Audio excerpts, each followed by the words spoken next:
weather, the playoff game on the road, and maybe this is another one. The ball in the air, the soft air on this beautiful Sunday, and Aaron Stecker takes the kick and brings it back to the 26-yard line. And let's take a look at the Tampa Bay offense. Brad Johnson, Florida State. Brad Johnson, Florida State. Michael Pittman, Fresno State. Mike Allstott, Purdue. Keyshawn Johnson, University of Southern California. Keenan McCardell, UNLV. Ken Dilger, Illinois. Roman Oben, Louisville Cardinals. Kerry Jenkins, Troy State. Jeff Christie, Pitt. Cozy Coleman, Tennessee. Kenyatta Walker, Florida. Really responded the last 2 weeks, especially last week against Philadelphia. So here they go as they bunch to the right, then send Allstott in motion. And Johnson throws to Allstott on the outside. He's taken down at the 30-yard line after a gain of 3. Charles Woodson makes the tackle. And Brad Johnson, who's been in the league since he was drafted by the Vikings in '92, John, as was the case last week, they're going without a huddle opening drive. That's the thing that John Gruden wants to do. Brad Johnson likes to play like this, and what they want to do is control the tempo and change the pace of the game, although this is the second play of the game. On 2nd down and 6, they hand the ball off to Pittman through the middle for a gain of 1 to the 31-yard line. So Gruden going to the no huddle. If either team would have gone no huddle, we would have said Oakland, because they do it a lot. They dictated the pace last week against Tennessee. But Gruden, who's on the mic, he calls the plays in directly to Johnson, goes to it at the outset. Now he has him huddle again. Well, you know, last week they did the same thing. In fact, both of these teams started the game with no huddle.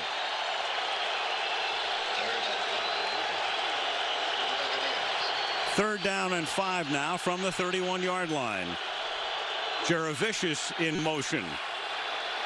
And Johnson looking left and lofting it to the right, and it's picked off by Charles Woodson. An easy pick, and Woodson sets Oakland up in Tampa Bay territory. And this was a big thing. We talked about Brad Johnson if he gets time. Brad Johnson is not a mobile quarterback, so he's going to be a sitting target there.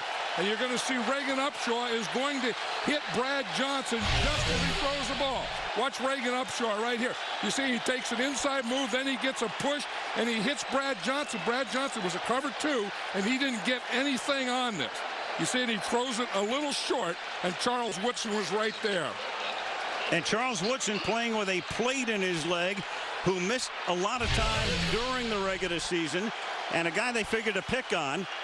Picked only 1 during the regular year. So the interception, the Raiders in good shape right off the bat at the 36-yard line as Gannon slings it to the outside, and Garner is wide open, and 125 is taken down by the other tackle there by Brian Kelly. Now the Raiders last week opened up in no huddle, but Rich Gannon, the league MVP, saying let's huddle up right here. I think it's the same thing, and you know that they like to control the pace, and as Bill Callahan says, he said, we'll go in and out of that. Anytime that we feel that we're on a roll, we're going to stay with it, stay with that roll. 2nd and 2, at least for the next 20 minutes or so. The Raiders on the sunny side of the field, so all of the coaches will have to shade their eyes as Gannon fakes right and then throws incomplete over the middle. And it'll be 3rd down. 3rd and 2, and then Gannon looking over to the sideline. Gannon will look over to the sideline a lot. He will signal to the bench a lot. He wants to know what personnel grouping am I going to get, what play am I going to get, and he likes it with alacrity. Right, he likes to, Mark Tresson, to get the personnel to him right away so he can get that called and then get the play to him quickly so he can get up to the line of scrimmage with more time. From the 28 on 3rd and 2, Gannon to Brown. And that's a 1st down at the 20-yard line. Dwight Smith makes the tackle, the nickel back, and he'll play most of the game today. Yeah, and that's because the Raiders are playing 3 wide receivers, so the Tampa Bay Buccaneers are playing their nickel. Rondé Barber, the right corner, goes in, and he plays on the slot, and Dwight Smith is a corner that plays on the right side, and that's the side that they're going to look to with 3 wide receivers. From the 19-yard line to the ground now to Garner. And let's take a look quickly at the Raider offense. Rich Gannon, Delaware. Charlie Garner, University Untouchables. Jerry Rice, Mississippi Valley State. Tim Brown, Notre Dame. Jerry Porter, West Virginia University. Doug Jolly, Brigham Young. Barry Sims, Utah. Frank Middleton, Beaumont, Texas. Adam Drew, Nebraska. Mo Collins, University of Florida. Lincoln Kennedy, Washington. All eyes on True, of course, the center in the absence of Barrett Robbins. 2nd down and 9 now at the 18-yard line. Gannon setting up, moving out, and then is taken down at the 16-yard line, caught by the defensive end, Greg Spires. Here's the Tampa Bay D. Greg Spires, Florida State. Greg Spires, Florida State. Hurricanes. Warren Sapp, University of Miami. Hurricanes. Charter Garbage, South Carolina State. Simeon Wright, School of Hard Knocks. Derek Brooks, Florida State. Sheldon Quarles, Vanderbilt. Al Singleton, Temple. Brian Kelly, USC. John Lynch, Stanford. Dexter Jackson, Florida State. Rondé Barber, Virginia. Big interception last week to seal the game against Philadelphia. 3rd down and 7 now. Gannon facing a 4-man rush, but that's enough as Simeon Rice comes into second. You know, in the play before that, it was Greg Spires that put the pressure on Rich Gannon. This time here, it's Simeon Rice on Barry Sims, and you're going to see him. He'll beat him to the inside. Now, you're always worried about that speed guy going to the outside. See, so he starts outside, Sims steps outside, and then Simeon Rice comes right inside, and he's right on Rich Gannon. Now a 40-yard attempt by Janikowski. Shane Leckler to hold, and Janikowski scores the first points of Super Bowl 37. After the Woodson pick, the Raiders strike first. 10:40 left in the first. 3-0 Oakland. In the Oakland-Philadelphia Super Bowl in '80, Rod Martin intercepted a pass on the 3rd play of the game, and Oakland went on to win. So if you believe in omens, Woodson intercepts the pass on the 3rd play of the game. They lead 3-0. You know, the other omen, and both sides of this, the defensive line is controlling the offensive lines. That the Buccaneers, that was a heck of a stand down there. And their speed showed when Gannon tried to run. And then, of course, the Raider got the big pass rush on Brad Johnson. Janikowski's second kickoff of the day. It's Aaron Stecker out past the 20, and the backup running back puts the ball down on the ground at the 30-yard line, and I'm looking to see if there's any indication yet that it was down. It's Eric Johnson who comes up with it, and there has been no signal yet from Bill Carollo or his crew as to whether his knee was down. And now they're going to say it's a fumble, and it wasn't. And for the moment anyway, pending a look at the replay and a possible challenge, obviously, it would be Oakland ball. Here it is. You see, Aaron Stecker goes down. His knee was down before the ball came out. In fact, he's trying to extend it. You see, the knee is down, and the ball doesn't come out until he hits it with the ground, or he hits the ground with it. See, the knee is down right there, and right there the ball is down. So this is one of those plays that they call Raiders ball, but they will give this one back to the Tampa Bay Buccaneers. No question, on a clear-cut call, they're going to look at it. The only downside here for Tampa Bay and I'll tell you in a second, challenging the ruling on the field. That was a fumble. We'll review the play. See, one of the things I think they're a little agonized about is you only get 2 challenges for the entire game. And so you're forced in a situation where you know they're going to overturn it, and clearly it's important and you have to do it, but now you're forced to use one of those challenges. Yeah, but at least in using that challenge, if you win the challenge, what they will, you get the ball back. I mean, if you didn't challenge, then they gave this ball to the Raiders. They said it was a fumble and it was a Raiders ball, but you can see Stecker's knee was down well before that ball hit the ground. I would think on the Tampa Bay side there'd be some consternation that since this is so obvious that they'd be a little miffed that the officials didn't get it right the first time. And that's the thing that goes back to this same thing of all-star officials. And I think, you know, all year they work as crews, and then when we get in the playoffs, the championship, the Super Bowl, they take the officials that graded the best. In other words, Bill Carollo's our referee. He was the referee that graded the best all year. And these guys grade the best all year as individuals, but have never worked as a team or a crew.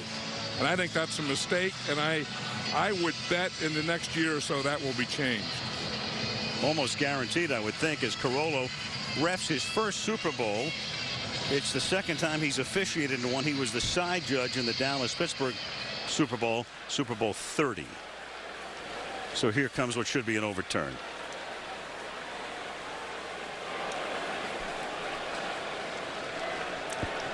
After reviewing the play, it's been determined that the runner was down by contact. Tampa Bay will keep the ball. 1st and 10 at the 29-yard line. Tampa Bay is now charged a timeout. I think Aaron Stecker was saying the same thing that you were saying. How baloney, you should have called it that way in the first place. Absolutely, and all of the Bucs were angry when they came off the field, as if to say, you know what, that's an easy call. And it might not matter, but then again, you only have one more challenge the rest of the way. And that's why instant replay was initially put in, to right a wrong. There was a wrong, and then it was righted. From the 29 now, the Bucs' second possession beginning. Johnson throwing over the middle, and that pass is caught by Joe Jurevicius out to the 40-yard line. He's taken down by the middle linebacker, the rookie out of Northwestern, Napoleon Harris. Yeah, it was interesting when we were talking to Chuck Bresnahan the other day and talking about the wide receivers of the Tampa Bay Buccaneers. I think he was as worried about Joe Jurevicius as any other receivers. He made the big play last week. The 71-yard reception, his only catch against Philadelphia. That's 11 yards of first down, and with no huddle here and an empty backfield, the pass is juggled and then dropped by Pittman and almost into the arms of Keyshawn Johnson. Second down. Yeah, don't you feel that the Tampa Bay Buccaneers are a little jittery? Yes. I mean, even though that fumble wasn't a fumble, they go back to pass, and Brad Johnson gets hit, and the ball flops up in the air, and Charles Woodson gets it, and here they look like, he's making throws, and they're not ready yet. And I think John Gruden is trying to make this a fast-paced game, and maybe his team isn't ready yet to get in a fast-paced mode. Second down and 10. Yeah, it's kind of a jumpy, stuttering start to the game. With 5 minutes having elapsed on second down, Johnson lofting one and lofting it way out of bounds. And he's way off the mark and gives us a chance to take a look at the Oakland defense. Reagan Upshaw, Pittsburgh High. Sam Adams, Texas A&M University. John Perella, Nebraska. DeLawrence Grant, Oregon State. Bill Romanowski, Boston College. Napoleon Harris, Dixmoor University. Eric Barton, University of Maryland. Charles Woodson, Fremont Ross, Little Giants. Anthony Dorsett, University of Pittsburgh. Rod Woodson, Purdue. Torrey James. Again, those two corners, Charles Woodson, Torrey James, each playing with a plate in their lower leg. Third down and 10. Deep drop. Johnson has time. Throws caught on the run by Jurevicius. And he's finally taken down inside the 40 at the 37 by the linebacker Travian Smith. Maybe the Raiders knew something when Chuck Bresnahan, the defense coordinator, said, this is the guy that I worry about. Again, here's Joe Jurevicius here, and you're going to see him come on across. See, he starts up, comes right across. The linebacker's waiting for him. He gets right across in front of his face, and right as he gets across there, Brad Johnson has that ball ready and gives it to him. That's when they, and a crossing pattern, when you run across the field, you are always going to be open in some part of the field. 23-yard gain on a 3rd and 10. Now a toss to Pittman, who came over from the Cardinals, who breaks one. And he's finally bumped out of bounds by Rod Woodson. Good block by Allstott. What else is new? Well, that was a very good block by Mike Allstott. And that's it. You have your lineman, and then you have your fullback. They always say that Allstott isn't a true fullback, but on this play, he's a true fullback. He's playing a fullback position, and watch his lead and block. Boom, right there, and Pittman is right in behind him and breaks right off that block. Watch how Mike Allstott, number 40, times this block. I mean, he has him there, and just as he gets there, he looks like he's going to go out, and then boom, he goes down and cuts the lead. That's a 23-yard gain, so back-to-back 23-yard gains. Aaron Stecker is now in the backfield behind Allstott, the fake. And Johnson blasted as he throws, and it's incomplete. That's Napoleon Harris. We mentioned before, a rookie picked in the first round out of Northwestern, and he's done a great job starting this season. You know, and that's the thing that has to bother John Gruden, because every pass that he has, the most important thing to him is pass protection. He wants to get the thing protected. There it is from Skycam, and you can see what Brad Johnson is seeing, and you know why he had to get rid of that ball, because Harris was coming right on him. A little delayed blitz. Stecker stays in, second down and 10 from the 14-yard line. Stecker swinging to the outside, then turns it back, and he'll be ridden down by the outside linebacker, Eric Barton. That's a great shot when you get a linebacker and he makes a tough tackle like that right at the line of scrimmage and gets up and pulls a divot out of his head. And that's all football on real grass, and a beautiful day. I mean, you know, you couldn't ask for anything better for the biggest game of the year than in a place like this on a day like this. I know what I said. The scariest thing all week was the commissioner saying there might not be another game here if they don't build a new stadium. They should move it here permanently. What's he thinking? Third down and 9 from the 13-yard line. The pass is swung out to Pittman, but through his hands and incomplete. So they have a 23-yard gain on 3rd and 10, then another 23, and then they bog down, and here comes Gramatica to try to tie the game. Well, that was a good call on the defense by blitzing Napoleon Harris, and that's the one that, you know, made Brad Johnson get rid of the ball when he didn't want to, and then he gets in long yardage. Even had he completed that pass, they still would have had to try the field goal here. 31-yard attempt. Both teams with excellent kickers. Janikowski on one side, Martin Gramatica on the other. Tom Tupa to hold. Ryan Benjamin to snap it. From 31, that one is good. 7:51 left in the opening quarter. We're tied 3-3 in San Diego.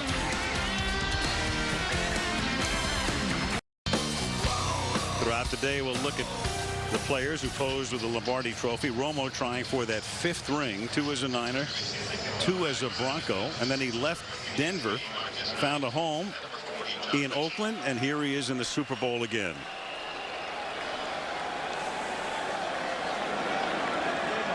So 3-3 with Gramatica to send it down in the direction of Marcus Knight, and it's a bouncing ball fielded by Knight at the 8.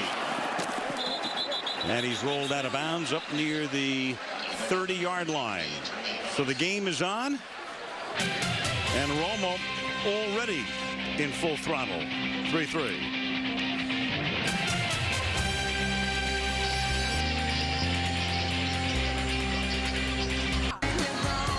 On a spectacular Sunday, and the field almost encased in shadow now. Started out half and half. You can see where the line is as the Raiders start from the 30-yard line, and Gannon has protection over the middle, hits Garner, and he's tackled by Brooks. And John, what about the change at center? What's going to happen with True replacing Robbins here? You know, Adam True's not a stiff. I mean, he's a guy that, you know, started 14 games at center for the Raiders last year. He's a good player. He's not as big or as strong as Robbins, but he's quicker. And, you know, and he gets to his blocks quicker, and he gets to that second level. He gets to the linebackers real well. He's good on screen. So this isn't a big drop-off between these two. Second down and 4. They go split backs with Garner and Ritchie. Gannon stepping away from pressure, chased by Spires, and then the pass is caught but out of bounds into the arms of Jerry Rice, but he's on the chalk, covered by Brian Kelly. It'll be 3rd down. You know, and Adam True's been holding his own so far. I mean here he's going to get a double. I mean, you see him here, and then he's going to get some help here, and that's the thing that he does. See how quick he is?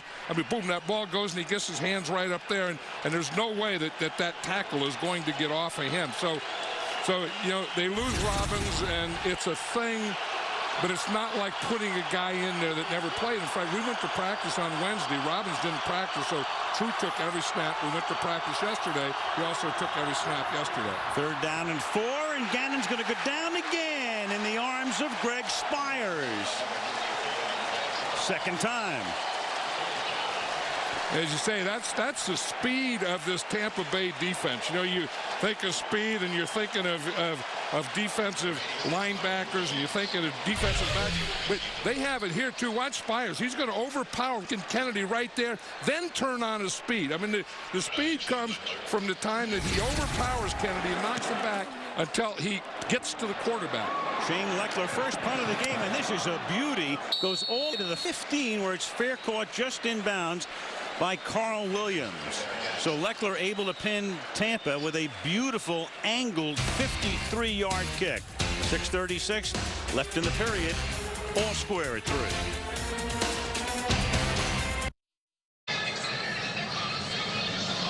You know, John, both teams playing a bit of hurry-up, but it's been an awkwardly paced first quarter. Yeah, because I don't feel that the offenses are really up to a hurry-up yet. I mean, you have to be ready to take that pace, and the defenses have something to say about that. I mean, so far, both the defenses have been the dominant factors in this game. Yeah, the offense is trying to go up-tempo, but really unable to establish it. So here we go again with Tampa Bay starting this drive, with 6.5 to go in the period from its own 16-yard line. Keyshawn Johnson in motion. Pittman with the ball, swinging to the outside, and coming up to make the tackle is Charles Woodson. And we have John Lynch mic'd up.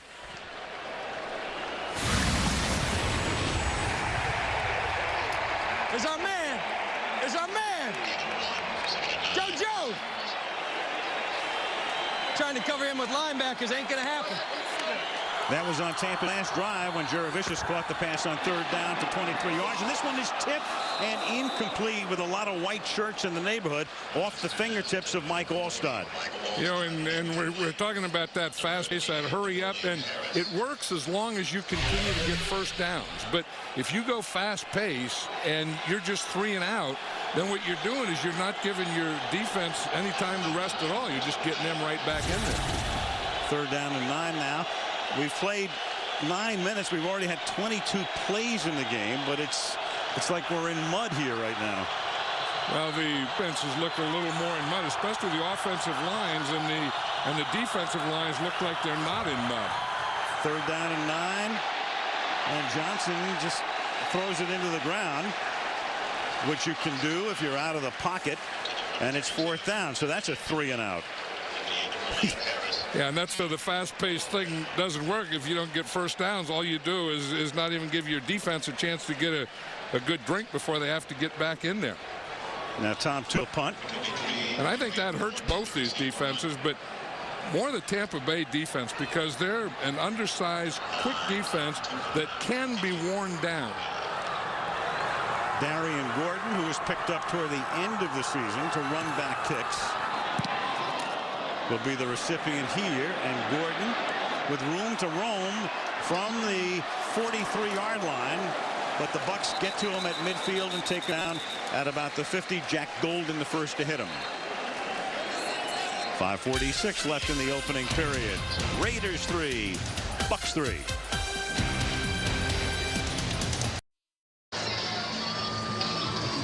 Look at the play selection thus far. The Raiders pass dominant, as was the case last week, and so have been the Bucs to this point. 10 out of their 14. Mark Trestman is the offensive coordinator. He is on the mic into Rich Gannon's helmet. He stands very close to, oftentimes next to, the head coach Bill Callahan. They decide whether it's run or pass. It's almost always pass these days, and then Gannon gets the call. 1st and 10 now from the 49. Zach Crockett is in the game. He's a short yardage back normally, and they give it to him, and he takes it to the 45-yard line. We have Jerry Rice mic'd up moments ago on the bench.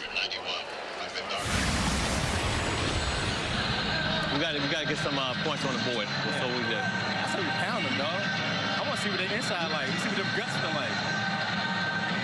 They can rush the passer, but can they stop the run?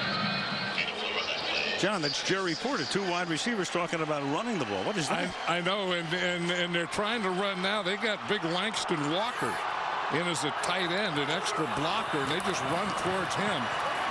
And now it's Crockett, so they run their short yardage back twice in a row from midfield. He takes it to the 43-yard line, 3rd down and 4. Bill Callahan was talking about Langston Walker when they put him in, and he says he increases their edge. Well, heck, he weighs 360 pounds. When you have a guy that big, that has to make you have a wide edge over there. Of course, they start at Langston and they cut it back in, but getting their power runners and their power blockers in and trying to go to that, some of that stuff Jerry Porter was just talking about. Now Walker comes out in the backfield. Now Garner comes in on 3rd down and 4. He's offset back of Gannon.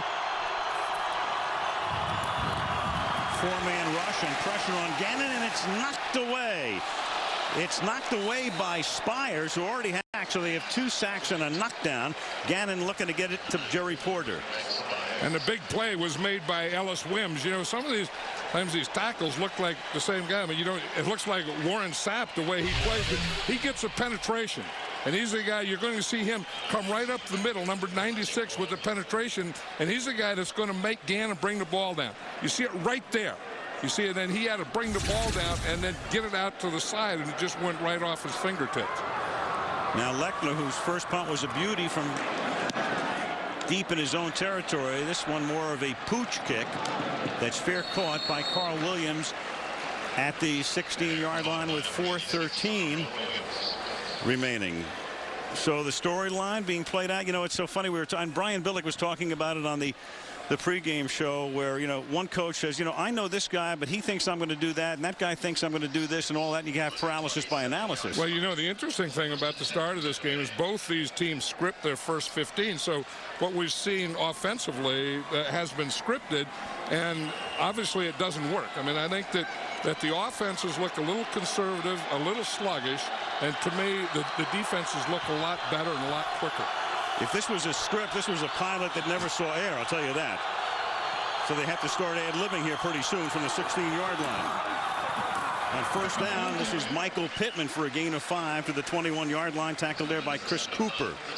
You know, I think they both came out with that idea of the fast pace and wanting to throw the ball a lot and do all those things, and then they found out that it's hard to handle the pass rush that way, and you have to get those pass rushers calmed down before you go to some of those things.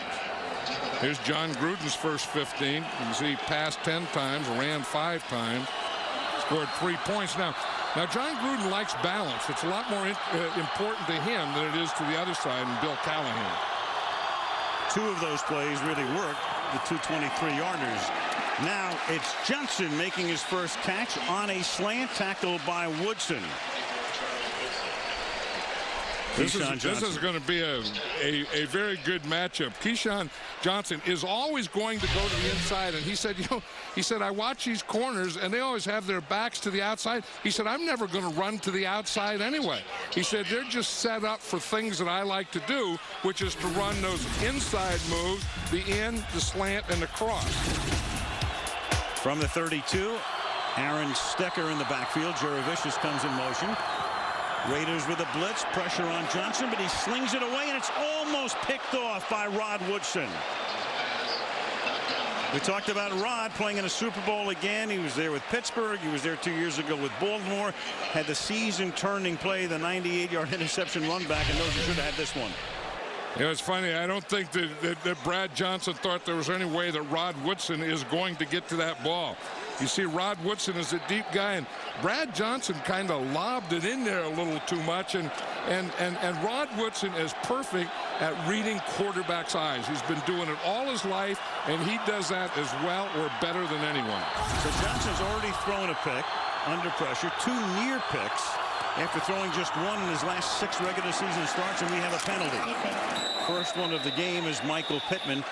Takes it up to the 35. But Brad Johnson, as Bill Carolla will make the call here in a moment. Brad was hurt, missed the last 2 games of the regular season. And it's an illegal shift or formation for Tampa Bay. And then, you know, Brad was out. There was some speculation that it was a vertebrae problem. We know it was a back problem. And then came back for the playoffs and looked, you know, pretty good the last 2 weeks, obviously. Yeah, and when he was out, they looked terrible. Remember, they had Sean King in there, and they had Rob Johnson in there, and they couldn't even get the ball back to the line of scrimmage. Illegal shift, 2-man moving, not setting. Number 79 was going down, while the motion man was continuing in motion. 5-yard penalty. Replay second down. And there is the backup to Brad Johnson. That's Rob Johnson. We saw him that night, the Monday night game in Tampa, when he took them on a long drive late in the game, and then they coughed the ball up, and the ex-Buffalo Bill and Jacksonville Jaguar. And the number 3 guy, of course, is Sean King, who was the starter in the NFC Championship game in '99 and came within 5 points of taking his team to the Super Bowl. And he was also the starter that night that we did the game against Pittsburgh. Last that long, and this pass is dropped by Keyshawn Johnson. Pressure put on by Roderick Coleman. As you can see in the last 6 games that Brad played, how hot he was. I mean, you add them up, it's 11, that's 15 touchdowns, only 1 pick. And then that bottom game against Detroit, they have the win. It's toward the end of the game. He gets fallen upon by one of the Lions, and that created the back problem. Yeah, and then he was inactive, and they got a break when they didn't have to play that first week, when they got the first week bye. And in fact, Brad Johnson said that was really big for him. 3rd and 15. They're still sending thank you notes to the Jets, who knocked off the Packers to give them that bye. And that's Eric Barton coming up to take care of Pittman, and they're forced to punt. You know, this is a tough thing for this offense when you can't pass because you can't get the pass protection, or guys drop balls, and you can't run.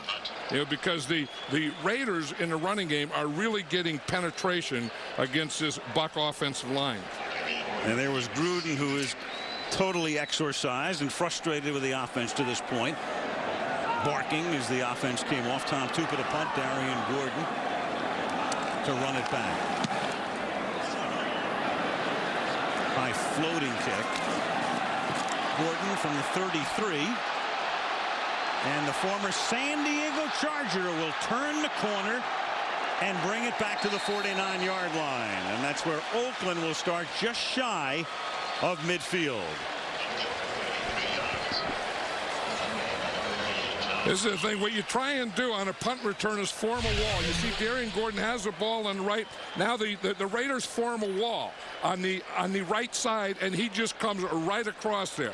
Now, of course, four of the Buccaneers get to the outside, but watch the wall form here. There's a wall, there's a wall, there's a wall. Now that's the end of the wall. So the next thing you're going to see are the orange jerseys.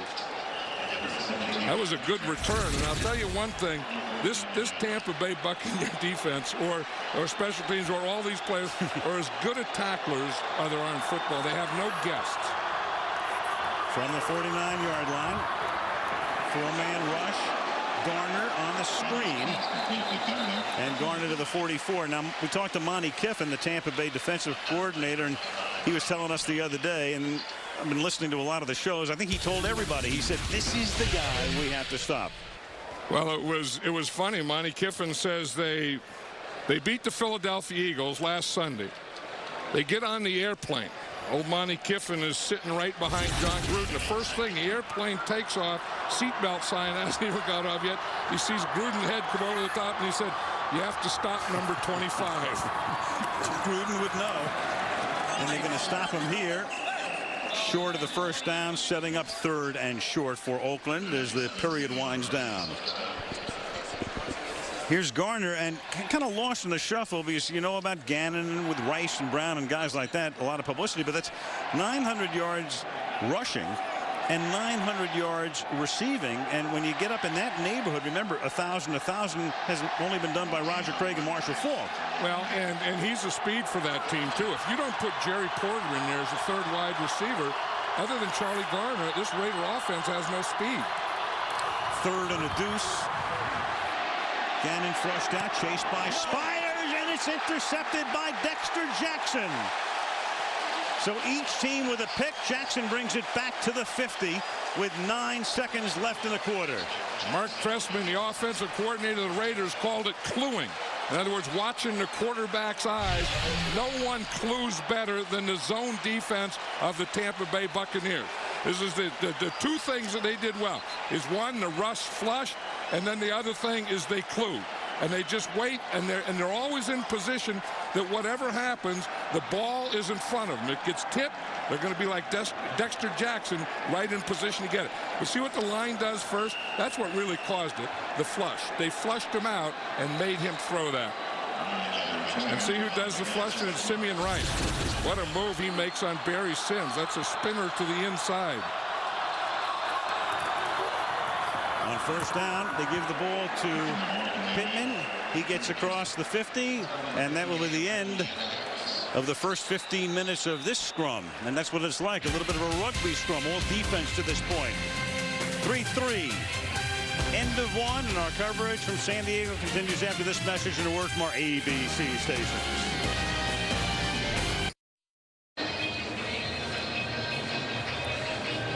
Back in San Diego, Al Michaels, John Madden, Melissa Stark, Lynn Swan working the sidelines. Second quarter of Super Bowl 37 ready to begin. 3-3.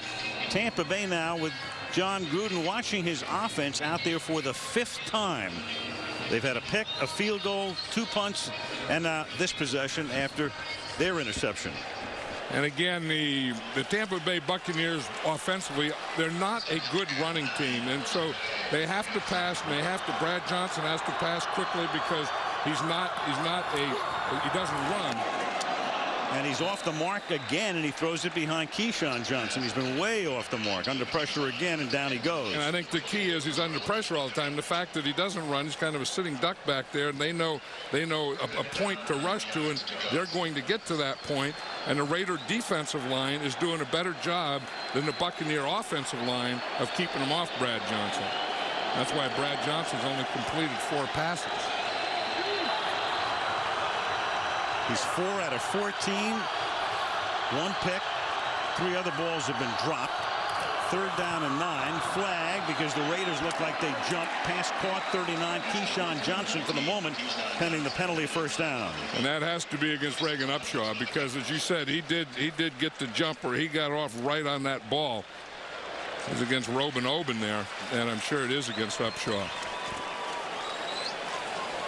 You know, part of it is these defensive ends want to get off on the ball, and sometimes they start to anticipate the count, and that time he was just a half a beat early. Offside, 91, defense.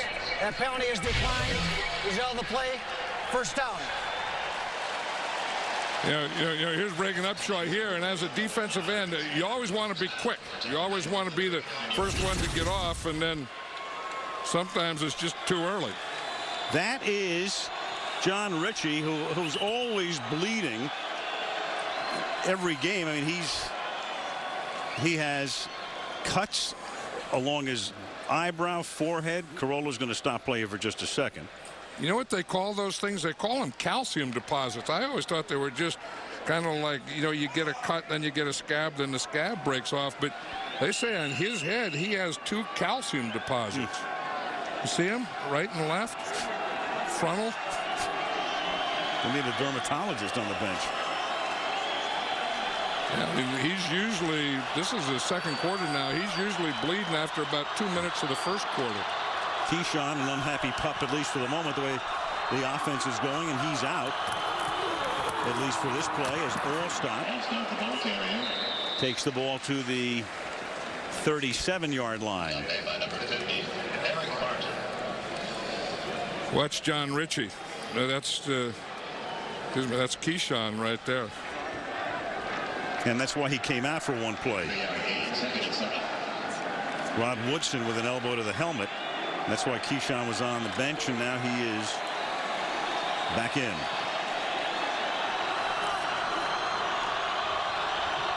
Three receivers bunched to the left, including Allstott here. Johnson stepping up, throws, caught by Keyshawn. Johnson to Johnson, first down inside the 30. That'll move the chains to about the 26-yard line. That was interesting. What they did is they had their triple or bunch over on this side, and then we're watching them the other day. You see, here's what bunch is. They have 3 guys right here together, and then as a ball snap, they all just disperse. And it's really tough. If you're man-to-man, you're going to get picked. Here's Keyshawn Johnson. He was the inside guy. If you're zoned, they're going to push and find one guy to get in a hole. That time it was Keyshawn Johnson got in that hole, and then he just got between himself where he just gave Brad Johnson his numbers. Keyshawn, 3 grabs, out again now. Each of those receptions has been good for a first down. Carl Williams replaces him, and Allstott turns his shoulders, gets inside, takes it to the 22, tackled there by Roderick Coleman. Yeah, this is the thing that John Gruden has done now. He's gone to 2 tight ends and 2 running backs and just 1 wide receiver. And again, it seems like when you get on this side of the 50 for the Bucs, that Mike Allstott is a big runner here. I mean, this is where he does the best. I mean, he's a downhill runner. He's powerful. And when you're in the middle of the field or on the other side, he's not as big. When you get inside the 50 and start getting close to the goal line, Mike Allstott can become real big. And here they go big again with both Allstott and Barnes, but Bill Romanowski is right there to say enough already. Yeah, that's probably exactly what Romo's saying, that enough of this. You know, I pride myself in being a run stopper, and that's why I'm in here. And you guys have had your way in a couple of plays too much. You know, you're going to see Bill Romanowski is right here up in the end of the line of scrimmage. They run to the inside. He starts outside and then just flattens right down the line of scrimmage. In fact, he flattened a whole lot on that. He flattened Darian Barnes, the lead blocker. 3rd down and 8 now from the 25. Game tied early 2nd quarter. Keyshawn back in there. Brad Johnson going to the end zone, and not even close, with Johnson being double teamed on the way down. And now you're looking at a field goal of about 45 yards. You know, and that's one of the things about Brad Johnson. He makes good decisions. And as you said, there was a double team there. Keyshawn Johnson was double teamed. There was no way he was going to complete that pass, so he just threw it away. Tom Tupa will spot the ball actually just outside the 33. So this is a 43-yard attempt by Gramatica to try to give Tampa Bay its first lead of the Super Bowl.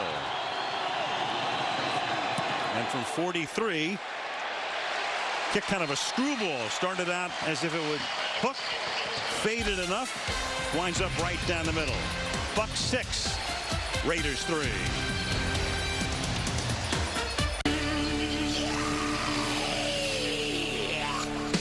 And with the field now fully encased in shadow,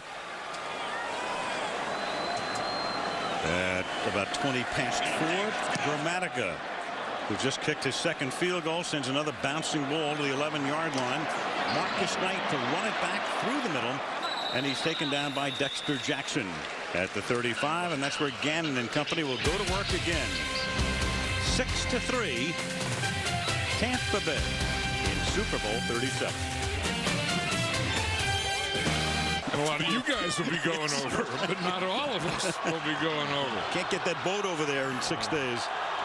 From the 34-yard line, Gannon begins this drive, throwing over the middle, and Jerry Porter, who might play a very big role before this day is done, for a 9-yard grab. You know, I think the interesting thing here is this game is set up as the #1 offense against the #1 defense, and you know, is #1 defense better than #1 offense? And so far, Tampa Bay looks like the #1 defense. The Raiders don't look like the #1 offense. Not yet, and this is Charlie Garner picking up the first down. So they go no huddle again at that point, a little up tempo, and that's only their 2nd first down of the game.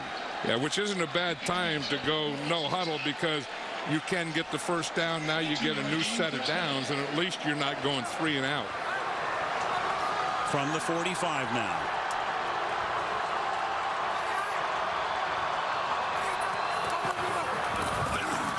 Barber blitzing, and he gets picked up, and it's intercepted again by Dexter Jackson, and he's across the 50 to the 45-yard line.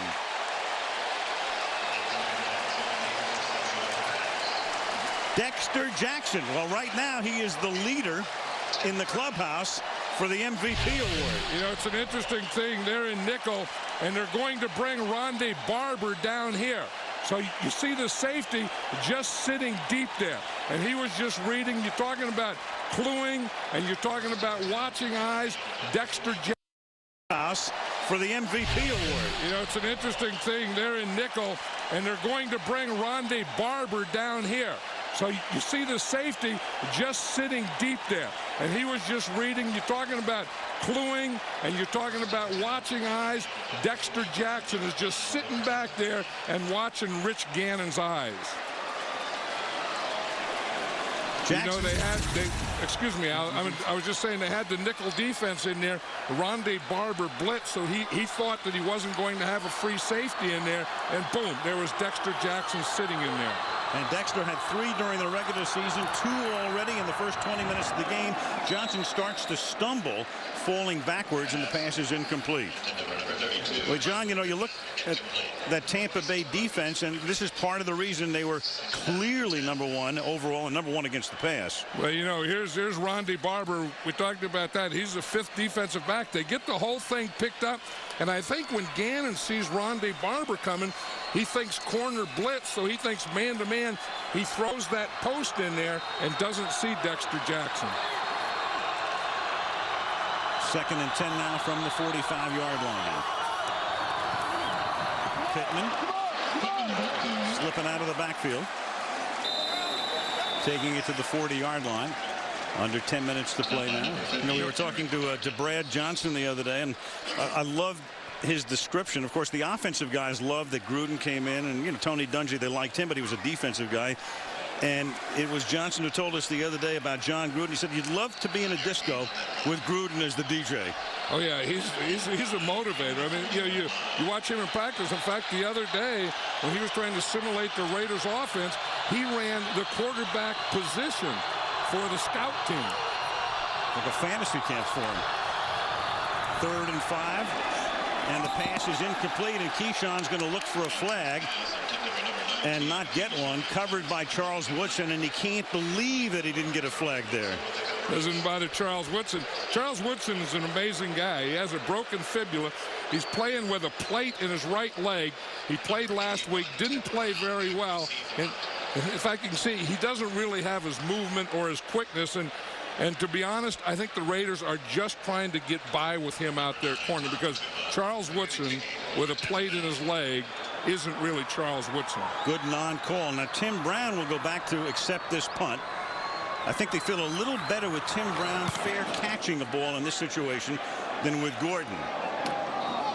And he fair catches it at the 11-yard line. Always good to have a sure-handed receiver in a situation with his pooch punt and very little chance of a run back. Or a 15-year veteran. Yes, on his way to the Hall of Fame. 6'3" Bucks.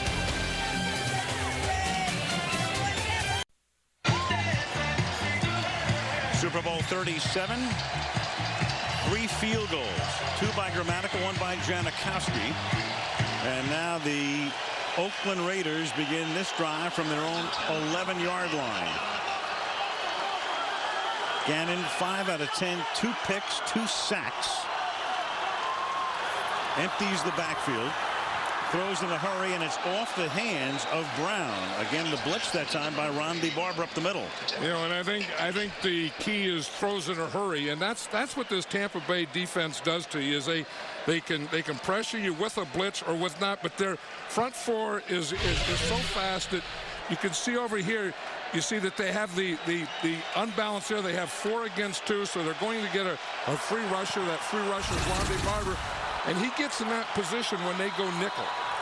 2nd and 10, little pump fake, and then he has to cover up, and down he goes. That's Simeon Rice, who had an earlier sack.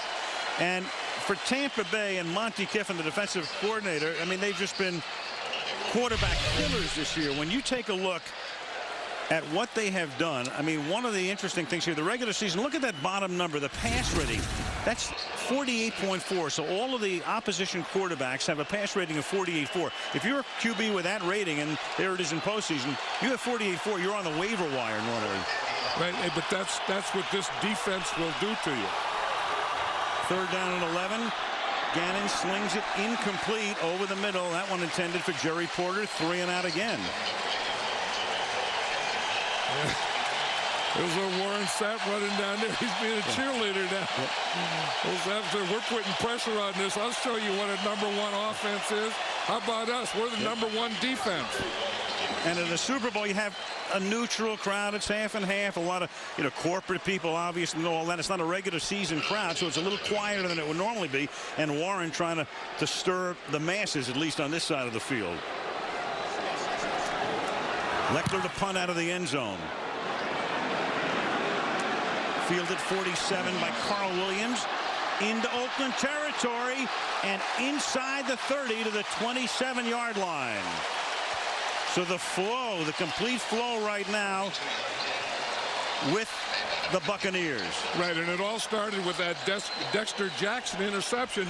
Then they went 3 and out. They didn't get anything maybe offensively, but they did get some field position. They got to punt the Raiders, back them up. Then they stopped them. Then the Raiders had a punt. So this field position is kind of a result of that Dexter Jackson interception. Going back to it, sure. Callahan frustrated, obviously, offensively and defensively. They have to make a stand here, limit them to no more than 3 from the 27-yard line. This is Pittman, good hole, exploits the right side, tackled by Dorsett, but not until he gets to the 21 for a gain of 6. Yeah, and this is a thing that, you know, we talked about the Raiders. I really felt offensively they'd be satisfied just to pass the ball every down. Then they're not having success doing that.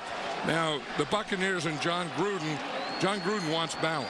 And sometimes he'll pass earlier. And then when he gets a lead, I'll guarantee you he's going to run. The other time that he's going to run is when he gets down in this area of the field. 2nd and 4. Gives it to Pittman.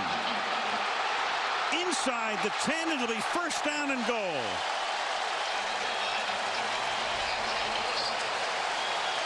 That's what they do. You know, we talk about that position, and we talk about you know getting that defense 3 and out. You can see that they're starting to wear a little now.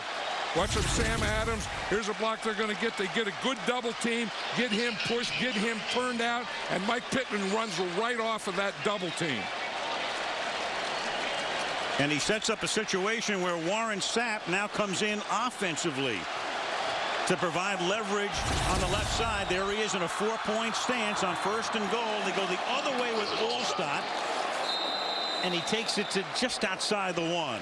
You know, and usually they run to Warren Sapp's side. In fact, John Gruden was saying, you know, I mean, this isn't a gimmick thing when we put Sapp in there. He said he's as good a blocking tight end as there is in football. We're watching him practice the other day. They do have a pass to him. And he said the big thing he has to do is fake him on the line of scrimmage because he's not going to beat him if he gets open. Would you dare do it here? I would. If you're going to do it, this is the down to do it. 2nd and goal. Instead, it's Olstadt into the end zone for the game's first touchdown.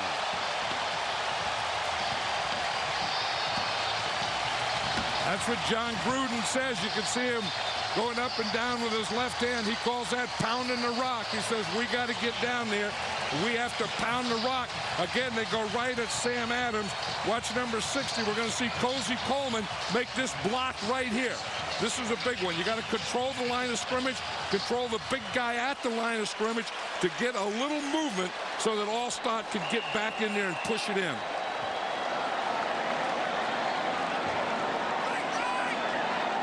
Gramatica for the conversion. And with 6:24 remaining now in the half. Tampa Bay on top by 10.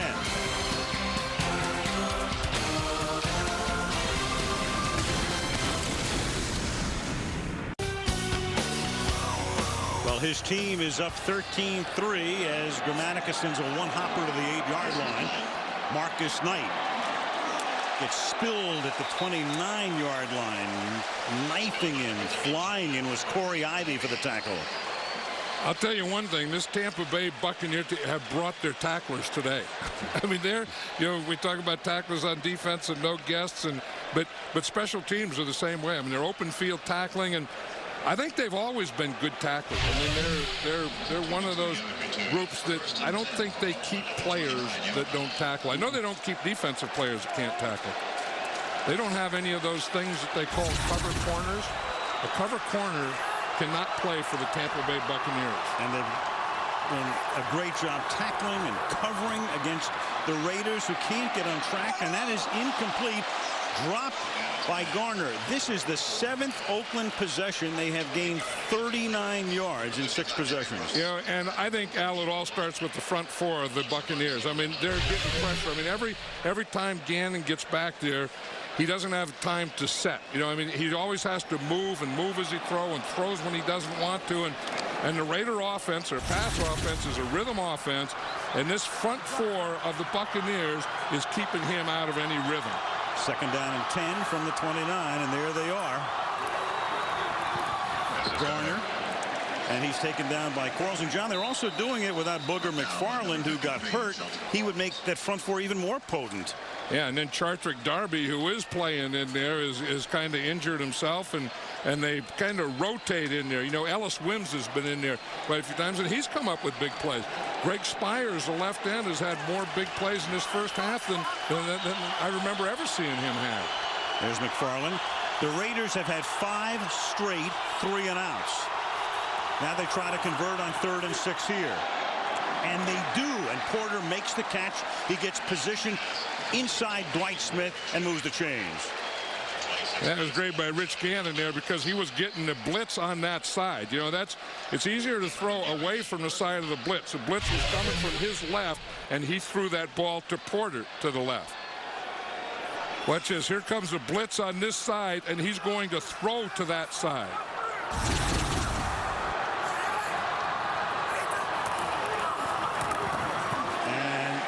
After they pick up their first down since the beginning of the game, it is Garner stopped behind the line of scrimmage. Now, only one team in the history of the Super Bowl has ever overcome a deficit of 10 points to win the game, and it was right here. It was in 1988, after the 87 season, Washington against Denver. The Broncos unbelievably led 10-0, and the final score was 42-10 Redskins. They had 35 points in the second quarter. 2nd and 11, and Gannon sidearms it to Garner, and Garner is out to the 47-yard line, so it's 3rd and about 7 upcoming. You know, and you assume that the Raiders should be able to come back, because they aren't one of those, you know, ball control, run the clock out, play defense type of team. They're the #1 offense in football, and in this first half they haven't shown that. Gannon 7 of 15. But at some point, I mean, you have Tim Brown, and you have Jerry Rice, and you have Jerry Porter. I mean, you have to get the ball to these guys. 16.7 rating. 3rd down and 6. Gannon throws, and that's dropped. Tim Brown incomplete. Dwight Smith covering, a little behind Brown, but clearly a catchable ball. I mean, Tim Brown's been playing for 15 years, and he's caught so many passes in his career that's one that he usually catches. But I think, you know, we're talking about rhythm and the offensive team of the Raiders being a rhythm team. This Tampa Bay defense has really kicked them or knocked them out of rhythm. That Tampa Bay defense can make the opposition offense look lethargic. And that's exactly what they've done.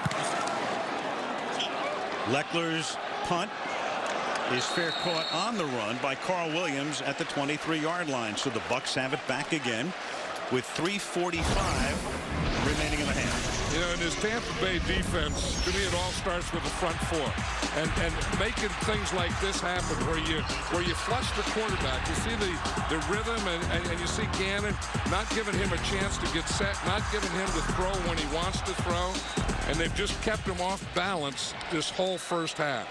Now, some of it is blitzing, some of it is good coverage, some of it is linebackers, but it all starts with that front four. And Monty Kiffin, who was inherited by Gruden. Remember, Monty was there with Tony Dungy for all of those years. He was in place when Gruden got the job. Pittman. You know, when you look at Gruden, and everybody knows the story, Parcells was going to take the job. Then they looked at Gruden, but the Raider price was too high at that point. Then they went to guys like Nick Saban and Ralph Friedgen in college. Then Mariucci had a chance. Then they went back to Gruden finally at the end and made the deal. I'm thinking, you know, John, if Gruden doesn't get the job, what do? Fill it on Monster.com? Well, that's going to be a problem. I mean, the Glazer family would be completely embarrassed. That's why they had to pay the $8 million, the 2 first, the 2 second. They had to get John Gruden. 2nd down and 5 from the 28. Raiders nearly jump, and there is a flag. In fact, they did jump. You know, it'd be interesting if the Buccaneers were to win this Super Bowl. How many owners in football would give $8 million and 2 firsts and 2 seconds this year to win next year's Super Bowl? A few more than would have a year ago.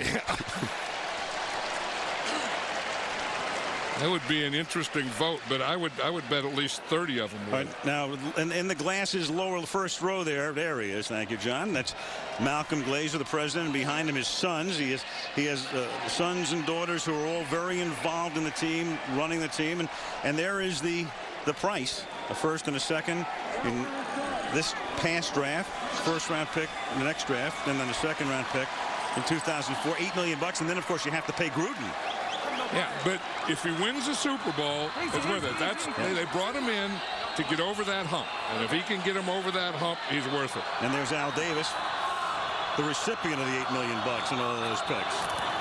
Blitz picked up, and that opens up a big hole through the middle for Pittman.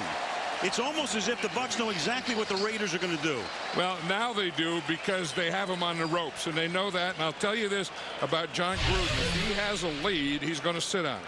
When he gets ahead, he's going to run the ball. They had trouble with their pass protection, so he started to run the ball. Again, another good lead block by Mike Allstott. Boom, right there.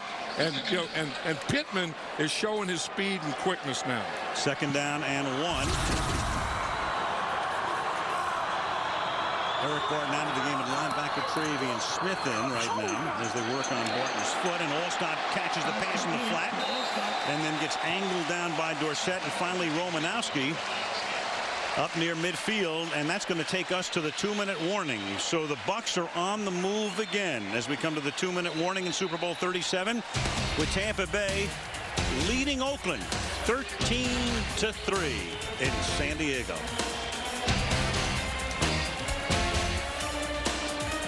Twilight now in San Diego on a day in which it was 81 degrees at the start. Easy for you to say. Hold up that sign. Aaron Stecker in the game at running back, 43-yard line, and you've got Upshaw coming across the line again. Stecker the ball carrier, flag on the field. You know, that's one of the things that has haunted the Raiders all year, are just penalties. You know, that they have to get something going now. The Buccaneers have the momentum, and they have to take the momentum away from them. And the last thing they need offside, is a stupid jump off sides. Defense, 5-yard penalty, replay first down. I think I'd tell Reagan Upshaw that's about enough of that. We don't need any more of these. You know, it's tough enough stopping these guys now, and they run. But you see what they did? John Gruden and the Buccaneers, they start to run 6 plays in a row, 6 running plays in a row. Then they get you playing to run hard. Then they go play pass. And that's what Brad Johnson likes to do, and that's what John Gruden likes to do. From the 37 on 1st and 5 after the flag, and Brad Johnson throws, and that's incomplete, a little high for Ricky Dudley, the ex-Raider, who couldn't haul it in over the middle. Number 88, Ricky Dudley. The 36, Derek Gibson on the coverage. The greatest running performance in Super Bowl history was here in January of '88, Timmy Smith, and here is, as you can see, Clarence Davis, one of John's Raiders. Tom Maddie had a 76-yard first half in the classic 3rd Super Bowl. And there's Pittman, who has kind of had, he's had a decent year. The numbers aren't electrifying. Came over from Arizona as a free agent when they let Warwick Dunn sign with Atlanta. And here's Pittman adding to that yardage, and a flag comes in at the end of the play. Pittman's one of those guys, if you're not ready for, he can knock you out. I think that you can't ignore, when you're playing Tampa Bay, you just can't say Allstott, Keyshawn Johnson, McCardell, and so on. You better say Pittman. Now, if you're ready for him, I think you can handle it. But if you're not ready for him, and it doesn't look like the Raiders are ready for him, and it looks like they have other thoughts of things that they have to stop, and, Michael Pittman isn't the top of that list. Illegal use of the hands, hands to the face, number 99, defense, 5-yard penalty from the end of the run, automatic first down. To Lawrence Grant. John, you were talking about it. They got away last week with all those penalties, and they had 9 in the first half against Tennessee, but Now down by 10. You know, I mean, when you talk about championships and the way championships are won, and whether it's defense or offense, you can't do stupid things. I mean, you can't have penalties. I mean, you know, if you're a lot better than an opponent, you can have penalties and overcome. If you're not, then they're going to kill you. So Jerry Rice, Jerry's been shut out through the first 28 minutes of the game. From the 29 now, they give it to Allstott, and he can't get out of the backfield because Eric Barton, who has his foot worked on before, is back in and upends him. You know, and you say Jerry Rice has been shut out. I think that a lot of that is, you know, I'm just watching Tampa Bay Buccaneer coverage. They're not doing anything special. You know, they're just playing zone, keeping everything in front of them. There's no, you know, special tight coverage or anything that they're doing to Jerry Rice. I think it's all about the pass protection and Rich Gannon and not letting him get in rhythm. Second down and 11 from the 30-yard line. Johnson throws, and that's Keyshawn making a sliding grab as he went down on the grass and was able to haul it in a little short of the first down, the spot at the 20. You know, wide receivers love quarterbacks when they put the ball there. I mean, it looks like it's a little behind, but what he does, he brings him to the ground so he's not going to take that big hit. He lets him go down. He doesn't run him right into the safety. See, Rod Woodson, number 26, is going to be there. He doesn't run him into Rod Woodson. He puts him to the ground. Timeout, Bucks.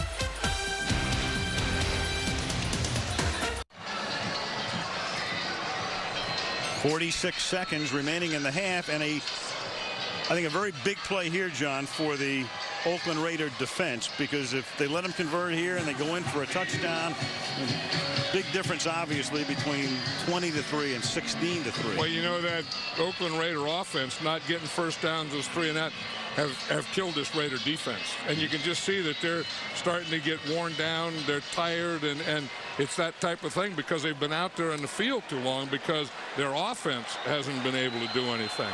This will be Tampa's 42nd play of the half. That's a big number and a half. 3rd and 1 from the 20-yard line. And it's Allstott with Warren Sapp. He was telling us the other day, he said, you know, the first guy I'm going to go to see if we win this thing, Tony Dungy.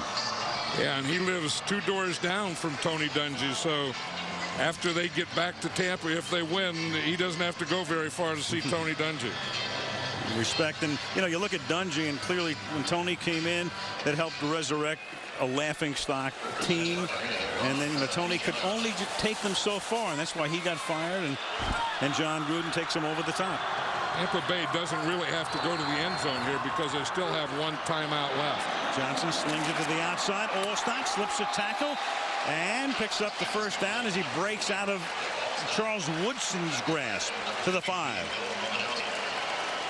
You know what they do? Brad Johnson was saying the way that they key this, if they see Romanowski playing on the slot, in other words, if they see this when the slot, if they see Romanowski out here, they know that it's zone. So that's his pre-snap read, that anytime Romanowski is out on the slot, he's going to have zone. If they have a corner out on him, it's going to be man. If Rod Woodson is out, watch for dog. 1st and goal, 34 ticks and 1 timeout left for the Bucks. And Johnson to the outside, caught by McCardell, spins away from the coverage. Charles Woodson, the defender, touchdown. Brad Johnson was perfect there. That's the thing. You have tight coverage. This is one of the things they work on, putting it on their back shoulder. Brad Johnson put it on Keenan McCardell's back shoulder, and Rod Woodson, Charles Woodson was on his front shoulder.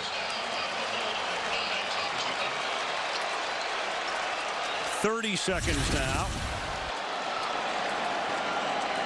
remaining in the half as Gramatica tries to tack it on.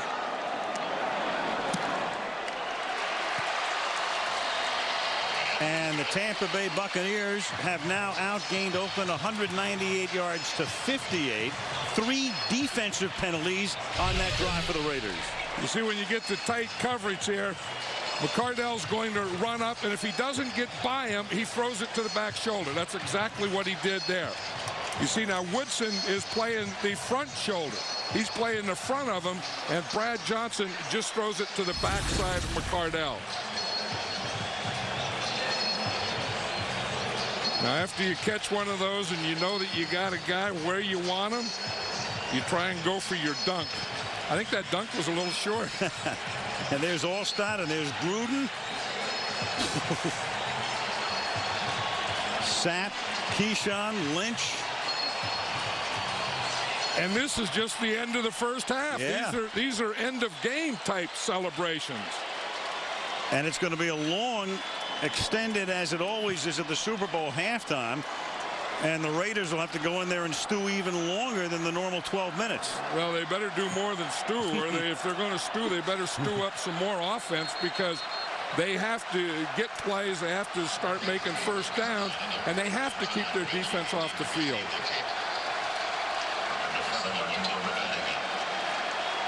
Gramatica to kick off for the Buccaneers, and Marcus Knight is back.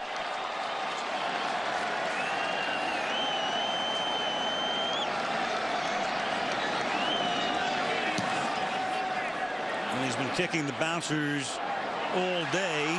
Drop. Knight picks it back up at the 9, taken down to the 12, and again just spectacular coverage by their special teams unit. Interestingly, Gruden was telling us throughout the season, I'm worried about kickoff return coverage. Not today. Let's go to John Lynch mic'd up. Mike, every play they've run, we ran in practice. I know. It's unreal. Yeah. Well, that's what happens when your coach was their coach. Right, and that gives you a heck of a lot of confidence when you know that there's nothing that's keeping you off balance, that you feel so good about your defensive plan against their offensive plan. First and 10 to 13. Gannon looking for something. Again, he gets hit by Sapp. They had a vice on him that time, and that's incomplete. Again, we talk about how it all starts as a great defense, cover 2, zone, all those things, but it all starts right here with this front 4 and being able to get pressure on the quarterback. And they've been all over Gannon this first half. I mean, this has been relentless pressure by this Tampa Bay defense. All year long, the Raider critics would say this team is too old, and they showed they weren't too old, but this Tampa Bay defense can make you look old.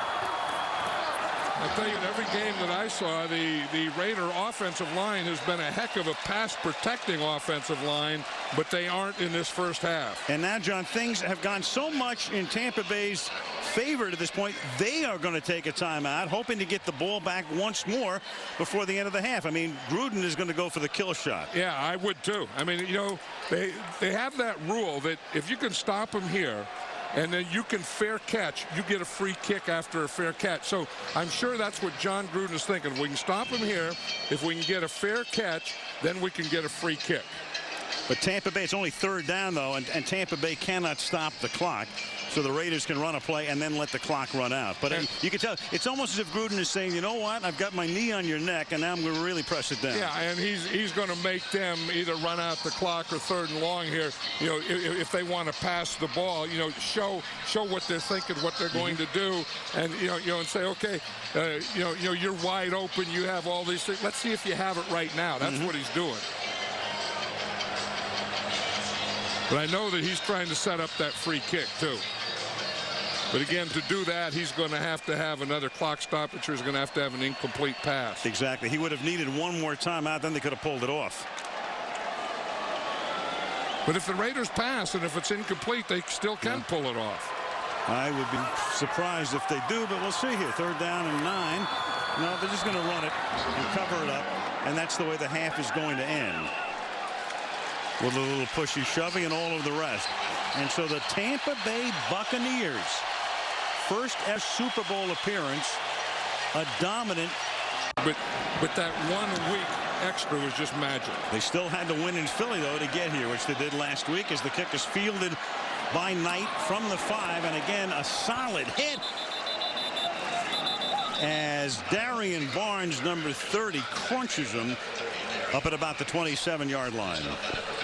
And this Buck defense and Buck special teams have been crunching them all day. Look at this. Here's their defensive line. And we're talking about when you can do this and get that much pressure with just 4 guys, then you can do anything in a secondary. Then they could just zone.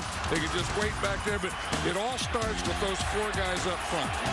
Like Melissa was saying, they have to start getting some help to their pass protectors. First half started in bright sunshine. Now the lights take full effect as the second half commences from the 27-yard line. Gannon over the middle, and the first pass of the half is complete, but for a very short gain. Porter makes the catch. Gannon in postseason against the Jets, big second half, of course. 2 TDs, they win going away against the Titans last week. 286 through the air and 4 touchdowns. And now this one, third line. You know, one of the things that Bill Callahan was saying is he likes to start the game with CBs, he calls them, as confidence builders for Rich Gannon. And I think part of it, his confidence builders didn't work. So now maybe he has to start with CBs again. Second down and 7. And that's caught over the middle by Doug Jolly, another guy who you figured could have emerged maybe as a big hero. That's his first catch of the game, the rookie tight end. And I think that these passes here are the confidence builders. But in having the confidence builders, I mean, they would be the short type of passes that you're going to have a high percentage of completion. And again, where the quarterback can get back, throw quickly, just get the ball out of there. Better watch out for Derek Brooks. You talk about cluing or keying or watching quarterback's eyes. He's the best linebacker there is at that. A gap in the middle, as you can see. Third down and 2, expecting pass. Get one to the outside, and that's incomplete. Kelly says, I didn't touch him. Intended for Marcus Knight, and there is no flag. Yeah, and that's when those confidence builders don't work, is when you have those short passes, the quick passes, and then you have another 3 and out. See, Kelly's playing real well on this. I mean, he just gets there in a jam, and it's hard to run a little quick or a short hook against tight coverage because there's no time to get separation. Leckler to punt. Carl Williams back for the Bucs. Fair catch called for at the 21, and a flag comes in at the end of the play.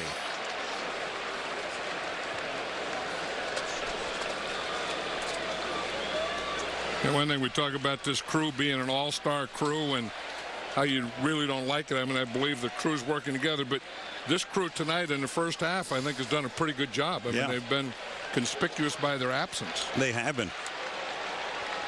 And I think that's always the best officiated games, the ones that you don't notice the officials. You don't talk about the officials. And illegal block in the back, number 26. Well, the kick was in the air. 10-yard penalty, first down. John, they can only pray it stays that way in this postseason. Penalty on Smith.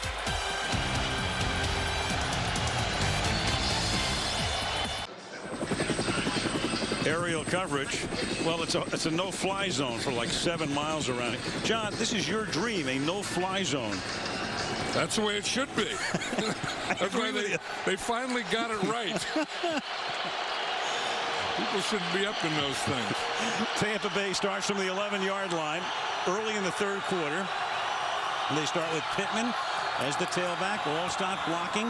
Pittman had a big half and a big beginning to the second half as Romanowski finally runs them out at the 16-yard line. And let's take a look at the Bucs start track and what the key guys have done. Brad Johnson, a slow start, but then picked it up. Pittman, big half. And Keyshawn with 4 catches. I think that was a big thing, is Pittman or the Bucs being able to run the ball. You know, they started out slowly, and it looked like Brad Johnson couldn't get into any kind of rhythm. John Gruden calling the plays started to go to Pittman in the run, and then everything started to flow for the Buc offense. And that is the middle linebacker. That's Napoleon Harris who gets shaken up, the rookie. And I think in the first half, I think this was a big thing. Just Pittman running here, getting a good block by Allstott, but kind of gashing this Raider defense with runs. And then it just looked like the Raider defense is tired. It looked like, Pittman is quick. He's making quick moves, and the Raider defense looks like they're lethargic and slow. They don't look like, I'm just looking at their sideline. They don't look like this is a Super Bowl. Yeah. This is a world championship. This is it. I mean, you have the feeling that the Buccaneers are out there fighting for a world championship. And I don't know that I have that same feeling about the Raiders. Right, either side of the ball. And, of course, the Tampa Bay defense making the offense look lethargic. Second down 4. From the 17, a little toss back to Pittman. Speaking of Pittman, he came over from Arizona. Again, they had Dunn and Allstott in the backfield for so long. They let Dunn go. He signed with Atlanta. Brought Pittman in from Arizona. And as you can see, as a Cardinal, he had 200-yard games in his first 3 starts. Very promising beginning. Last 40 starts, none. We went into Tampa, and, you read the papers and you listen to people, and they seem to be very disappointed with Pittman. I'll never forget, Gruden told us, he said, you know what, he's playing a lot better than those stats indicate. Yeah, because he didn't look to his pass receiving. I mean, when you put the whole thing, the number of yards that he gained running and pass receiving, he was doing a lot for this offense. 3rd and 2 from the 19 as Johnson has to step it up. And he's going to step out of a tackle, and he doesn't do that very often, but he does it with effectiveness here on a 3rd down with a gain of 10. Yeah, and in this football, in the NFL, the way it's played now, quarterbacks have to make that play right there. When you get 3rd and 3, 3rd and 4, if there's nothing open, you have to be able to run for a first down. Now, in the quarterbacks in this game, I thought this would be done. I thought this would be part of it, but I thought the quarterback and the other team would be doing this, not Brad Johnson. His longest run of the season was 10 yards. For one thing about Brad Johnson, he is a tough guy. From the 29, Pittman. And for Brad Johnson, you think back to the Minnesota Vikings in '92. Gannon's there, but Gannon loses the starting spot to Sean Salisbury in the playoffs. And then Johnson gets drafted, and he's the 3rd guy most of the year. And like Gannon, I mean, you look at their careers, and there are a lot of parallels. Journeyman, don't get a chance to start, some injuries, and then all of a sudden they wind up in a Super Bowl. Yeah, it's just the old stick-to-itiveness. I mean, both these quarterbacks are tough guys. I mean, both of them have been, had their ups and downs, and they stayed with it and stayed with it, and then finally came out the other end. Gannon can't, as always, can't wait to get back out. He wouldn't even take his helmet off on the sideline. 2nd down and 8 from the 31. And that is caught by Keyshawn Johnson up to the 40-yard line, and that will move the chains again.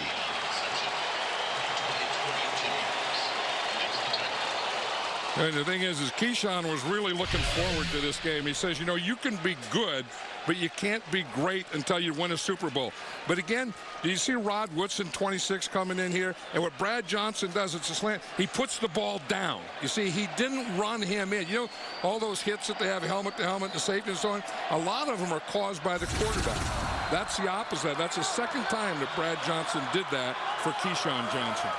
1st and 10 at the 40-yard line. Softly, but a little high off the fingertips of Mike Allstott. You ever see that old thing where a guy gets so much muscle, he gets muscle bound, muscle beach, and he can't lift his arm to comb his hair? Didn't you feel that way about Allstott? No question. That time that his shoulders and arms and stuff were so big that he just couldn't lift them up to catch the ball. Always goes to the Pro Bowl. Because they list him as a fullback, and he's kind of half fullback, half tailback. Although I will say in this game, he's playing this position a lot, which is the fullback position. Hybrid. And now he goes into a running back mode as they run a little misdirection up to the 43-yard line. I'm looking at the Bucs, John, and you see Allstott. They have so many, recognizable guys. They're loquacious, they're funny, Sapp, and Keyshawn and guys like that. And Mike is quiet, but everybody knows about him. You see, he does play a distinctly different game. Well, yeah, and I mean, they like him when they get down close to the goal line, and he's a hard runner. And sometimes in a game when the defense gets worn down, it'll take 5, 6, 7 guys jumping on him as a nickname A-Train. I mean, he has a lot of things going for him too. Raider D has to step it up right here. 3rd down and 7. And there's a flag, and Juravicius makes the catch for the moment. A first down as he gets pushed out of bounds. Now the call. Well, Joe Juravicius is going through something, isn't he? His wife has a baby, and the baby is sick and in the hospital, and you're torn. You Offside. should be with your wife and 91. baby. Defense. That penalty is declined. Result of the play, first down. Yeah, you should be with your wife and baby, but then you got a championship game last week, a Super Bowl game this week, and you talk about a guy that has a lot of emotion and a lot of stuff going up inside that helmet. That's Joe Juravicius right now. No doubt. Didn't practice before the Philly game. Made the key play early in the game. Meanwhile, Tim Brown, his wife up in Oakland, expecting twins at any moment. That penalty, meanwhile, on Upshaw again for offside. A couple of them in the first half. And here's Pittman, who gets racked up back of the line of scrimmage by Perella, who leads the charge. Yeah, and this is the type of thing, we talked about the first half, how the Bucs had the ball and the Raiders were 3 and out, and then time of possession. This is what it does. It just wears this defense down, and I could see it in the first half that the Raider defense was worn down, and now it just carried over in the second half. They can't stop him. Of course, they had another stupid penalty too. Second and 11. No, and that's what discipline is. They always talk about discipline. It's not that you drink your milk and cookies, but it's you don't jump off sides. You don't do those stupid things. Good protection that time. Perfect pass. Juravicius deep into Oakland territory. Out of bounds at the 14-yard line. Warren Sapp saying first down, and I think, Al, the key you said was good protection. And that's the thing. Watch this group right here. In the protection, you see they form a perfect pocket. Brad Johnson can look. He looks to his left. He can step up cleanly. He looks to his left, and then he comes back, and then he can step up and put everything on that ball to Joe Juravicius. But when you can do that, when you can give Brad Johnson that kind of time, he makes those kinds of throws. 33 yards to Juravicius, who caught a 23-yarder in the first half. All-stop. Taken down by Roderick Coleman after a minimal gain. Drive began back at the 11-yard line after the Raiders, trying to make some sort of a statement offensively, go 3 and out on their series, and meanwhile here goes Tampa marching all the way down the field. And then they make no statement defensively except catching. I mean right now all they're doing out there is catching, and they're taking the blows. I mean, if this were a heavyweight fight, Tampa Bay would have been getting a lot of body blows. So the big eyes of Sapp on the sideline. I mean, he can smell it now. Second down and 9. Johnson on a roll. Throws, caught out here by Dilger, and the tight end gets down to the 1-yard line. So Dilger gets into the act. That's his first catch. Brad Johnson, he is starting to have fun now. And this is after you get the running game going, then you can do this. You can go play pass, you can go bootleg, which this play is, and have guys wide open. But, if you can't run, then you can't do these kinds of things. So it all started in that second quarter when the Bucs got their running game going. And they always say to keep your head up, and you get kicked right in the face when you do it. First and goal from the 1. And they're going to throw it into the end zone. And incomplete. Trying to go back to Dilger again. Flag. Flag down back at the 10-yard line, and this one is against Tampa. Whatever that thing is that you have to come up with to change momentum, to make a play, to get something to happen. The Raiders don't look like they're worried about that. Hands in the face, number 67, offense. 10-yard penalty, replay, first down. We see enough games. I mean, body language is so big. And again, we can give you some isolated shots to show you things like that, but there's no fire from anybody. No, and that's the way I feel. I mean, just looking at the sideline and looking at the guys on the field, that there isn't. I mean, this is emotional. This is for the championship of the world. This is Super Bowl 37 we're talking about here. Tampa Bay understands it. First and goal now from the 11-yard line. Here goes Pittman to the 8-yard line. And John Gruden is one of those guys, a kind of a disciple of a Bill Walsh philosophy that says that you throw early, and then once you get the lead in the second half is where you do most of your running. And I'll tell you, they've done a lot of running on their right side behind Cozy Coleman and Kenyatta Walker. Watch these two guys right here. They've been doing that all day, just taking that tackle and driving him right into the ground, and that four-hole. Between the tackle and the guard has been a big hole. Bunch the receivers to the left, spread out along the tree trunk, and the pass is caught by McCardell. Touchdown.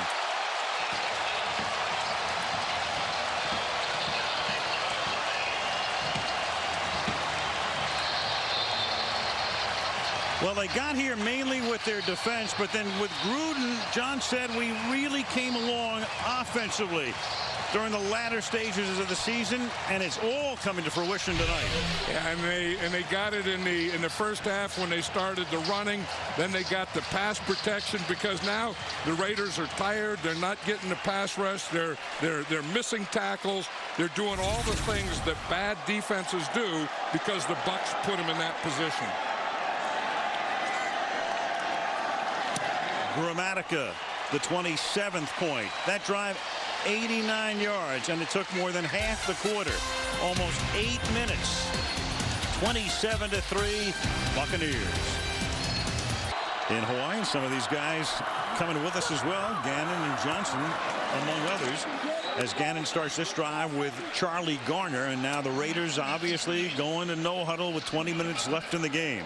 And the Buck defense has been playing the same group of guys. 4 defensive linemen, 2 linebackers, not playing Al Singleton, and playing their 5th defensive back, Dwight Smith, the whole game. So they've been playing them 4-2-5. 2nd and 2. Gannon to the outside, and it is intercepted by Dwight Smith, the nickelback, and he gets by Gannon and goes in for the touchdown.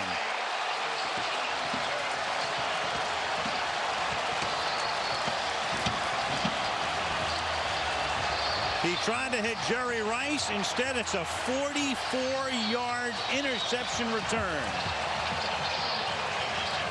The old 4-2-5, and Dwight Smith is the 5. He's playing right corner, and he's playing out here on Jerry Rice. And you see him off here.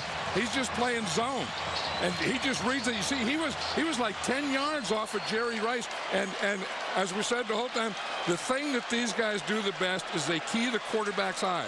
Dwight Smith was like 10 yards off, just watching the quarterback all the way, and he got a big jump on that one. 3rd pick of Gannon in the game. The other 2 by Dexter Jackson, and Gramatica puts one through.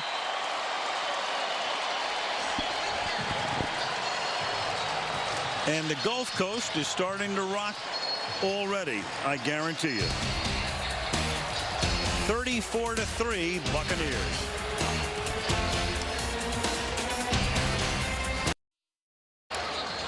Dwight Smith still exulting. Hugged there by John Lynch on the sideline, recounting the play.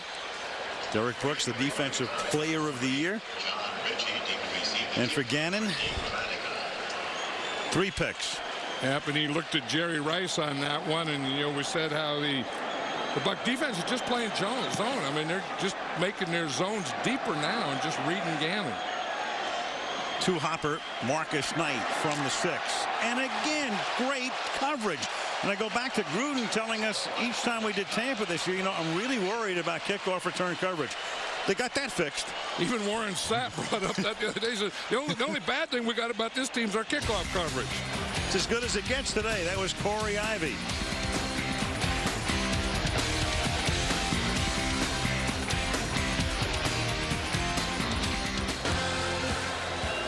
From the 18, Gannon again going to work with less than 5 minutes remaining in the 3rd, and it just continues. This time it's Ellis Wims with the sack.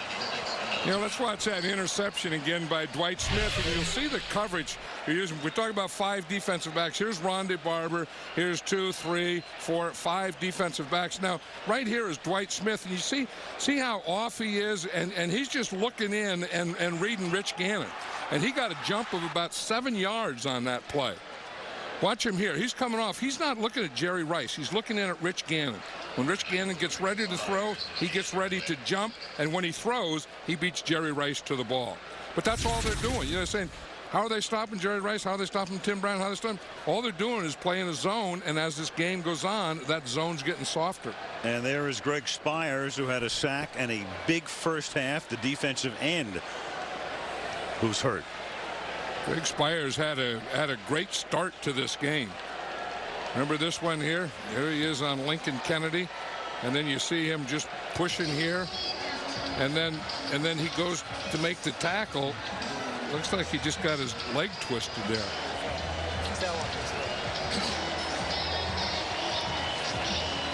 I'll tell you, that was big. I mean, I think, you know, the start, Greg Spires kind of started it out for this Buccaneer front four. And then Simeon Rice came up next, and then the middle guys started taking over. So it hasn't been just one. It hasn't just been Warren Sapp, or it hasn't just been Simeon Rice. This guy here has made a lot of big plays today for this defense. Well, so much was made of the #1 offense against the #1 defense, and we talked about it during the pregame show, John, and it's reflected in the score. It's reflected in that. And historically, defensively, the great defense beats the great offense. Well, I mean, they're proving it here right now. 2nd and 11. Gannon finally airs one out, and wouldn't you know it, he still completes that one to a Buccaneer. That's Jermaine Phillips with an out-of-bounds interception. Yeah, and just complete frustration has come in now. I mean, that's the thing, and that's what this Buck defense does to you. I mean, they're very physical, and they do all the physical things to you, but they also do those things where they just make you be patient, and then you want to be patient, and then pretty soon you're down like this. It's 34-3, and you're still trying to be patient. 3rd and 11. From the 17. Gannon over the middle. Finally a big play through the air to Doug Jolly, the tight end, up to the 43-yard line.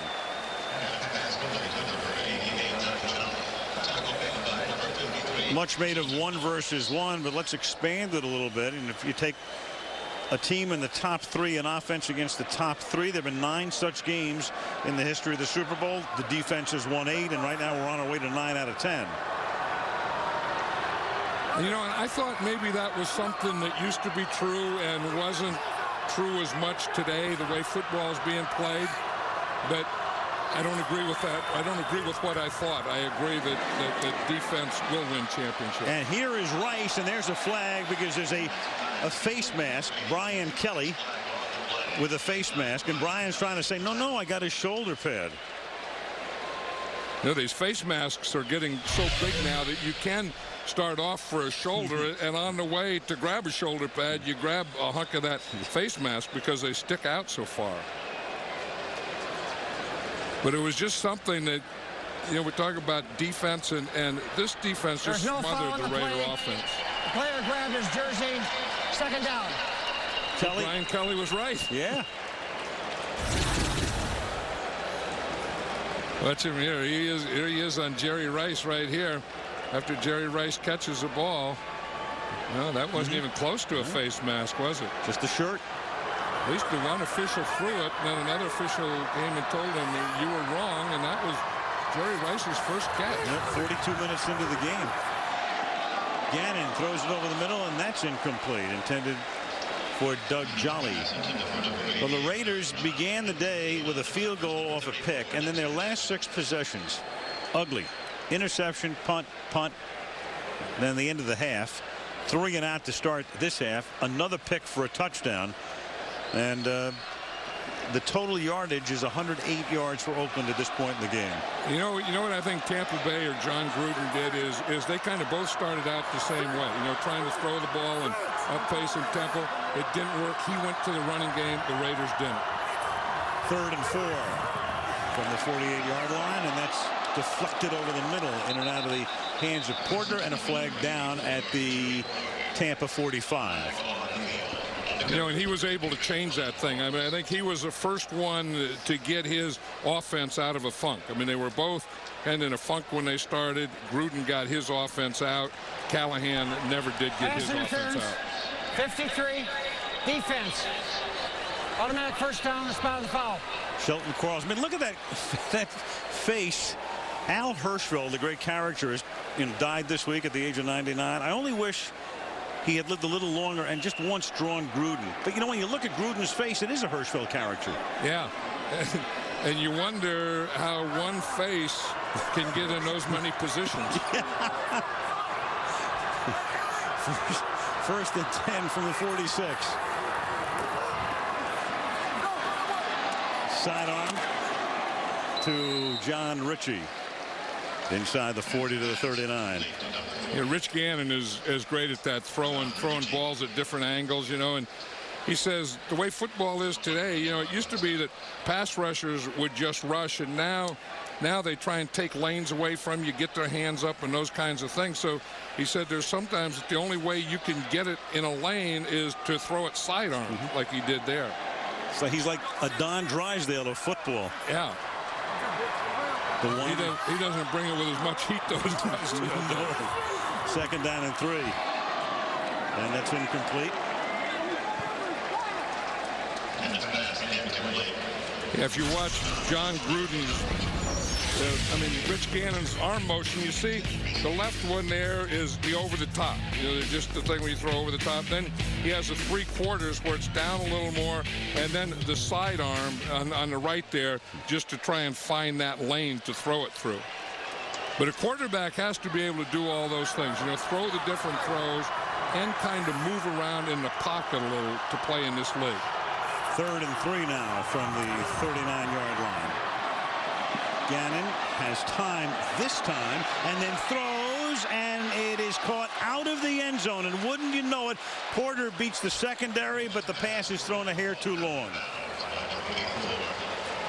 And, you know, you look at the future of the Raiders, and this Jerry Porter is going to be the guy, because now, you know, if they don't have him in here, again, as I said earlier, there's not a lot of speed there. And you see he's just going to go right by Dwight Smith there, and he has so much speed. Watch him here. I mean, he can turn on another gear. Dwight Smith just fell down. I don't know. This could be a catch, Al. You know, at this point, he got there, and then he drags that left foot. I think that's a touchdown. Well, and Gannon got up to the line, and you could almost tell by the way he was slow in getting to the line, and they were going to go for it on 4th down here, that the Raiders are going to challenge. But you saw Jerry Porter's speed there. I mean, he had a gear, and then he got in front behind Dwight Smith, and then the ball was in the air, and he had another gear. On the field that it was an incomplete pass. We'll review the play. Now, when Carollo goes over, they look for 2 things, obviously, inbounds and then possession. So the first thing he does, he looks at the feet. You look at the feet first, and then you look for possession.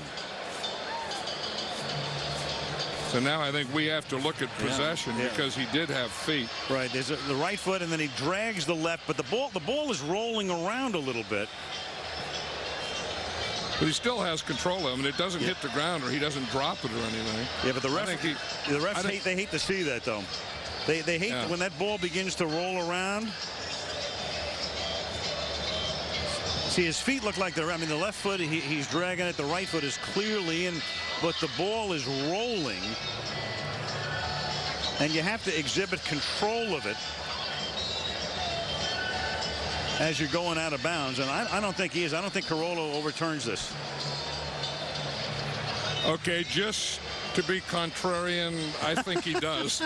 Just maybe because I think he has control of it, too. John, anything to hold an audience at this point. I mean, he has both hands on it. He runs into the wall and doesn't drop it. But it's rolling around. And, you know, I have a feeling Carollo's going to say he doesn't have I think control right there. He has good control. And now he's out. I mean, now. I mean, I know he has to maintain control. I mean, had he fallen down out of bounds, I know he has to maintain control of the ball and those things. But I don't know if he's going to say that the ball did move as he brought it into his chest. That would be. Well, Carollo's going to take only about half the allotted time. He has seen enough.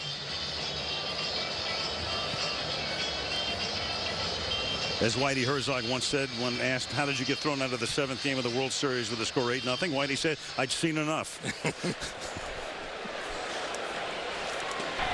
After reviewing the play, it's been determined that the receiver possessed and caught the ball with both feet inbounds throughout the process of making the catch.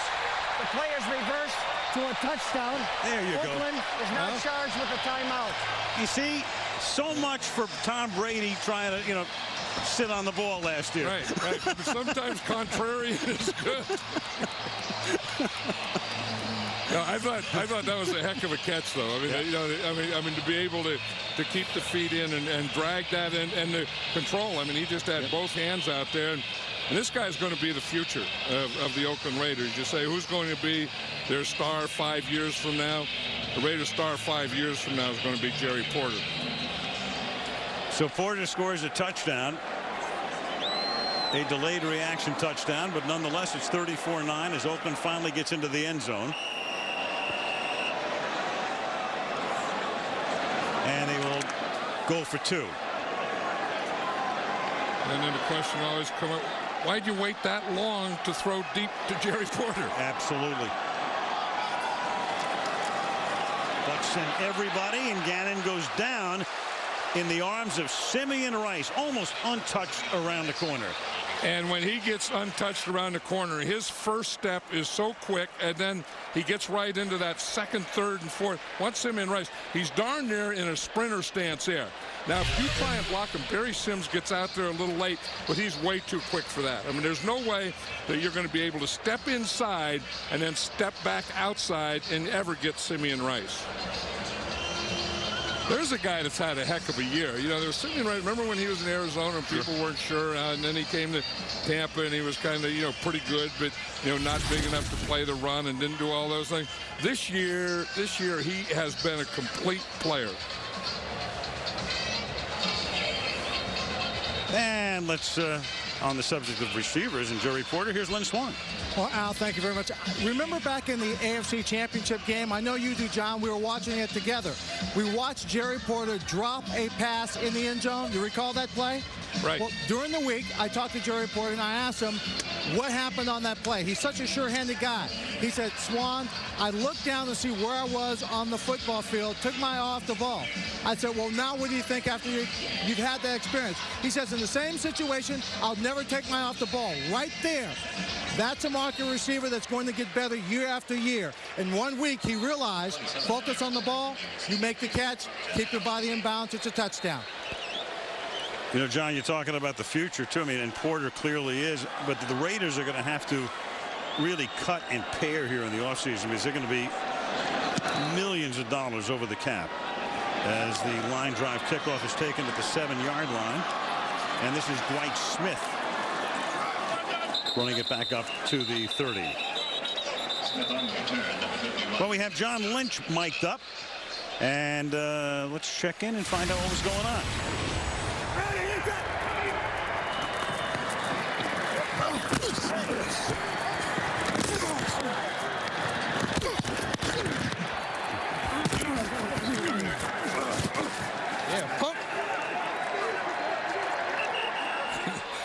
I'll tell you one thing. I remember when I got out of coaching and came up to the booth, and then a couple years later I went down on the sideline in a scrimmage.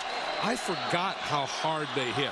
When you're up here and it looks like they're just taking guys down, when you get down there in the field and you hear it, that's some hitting.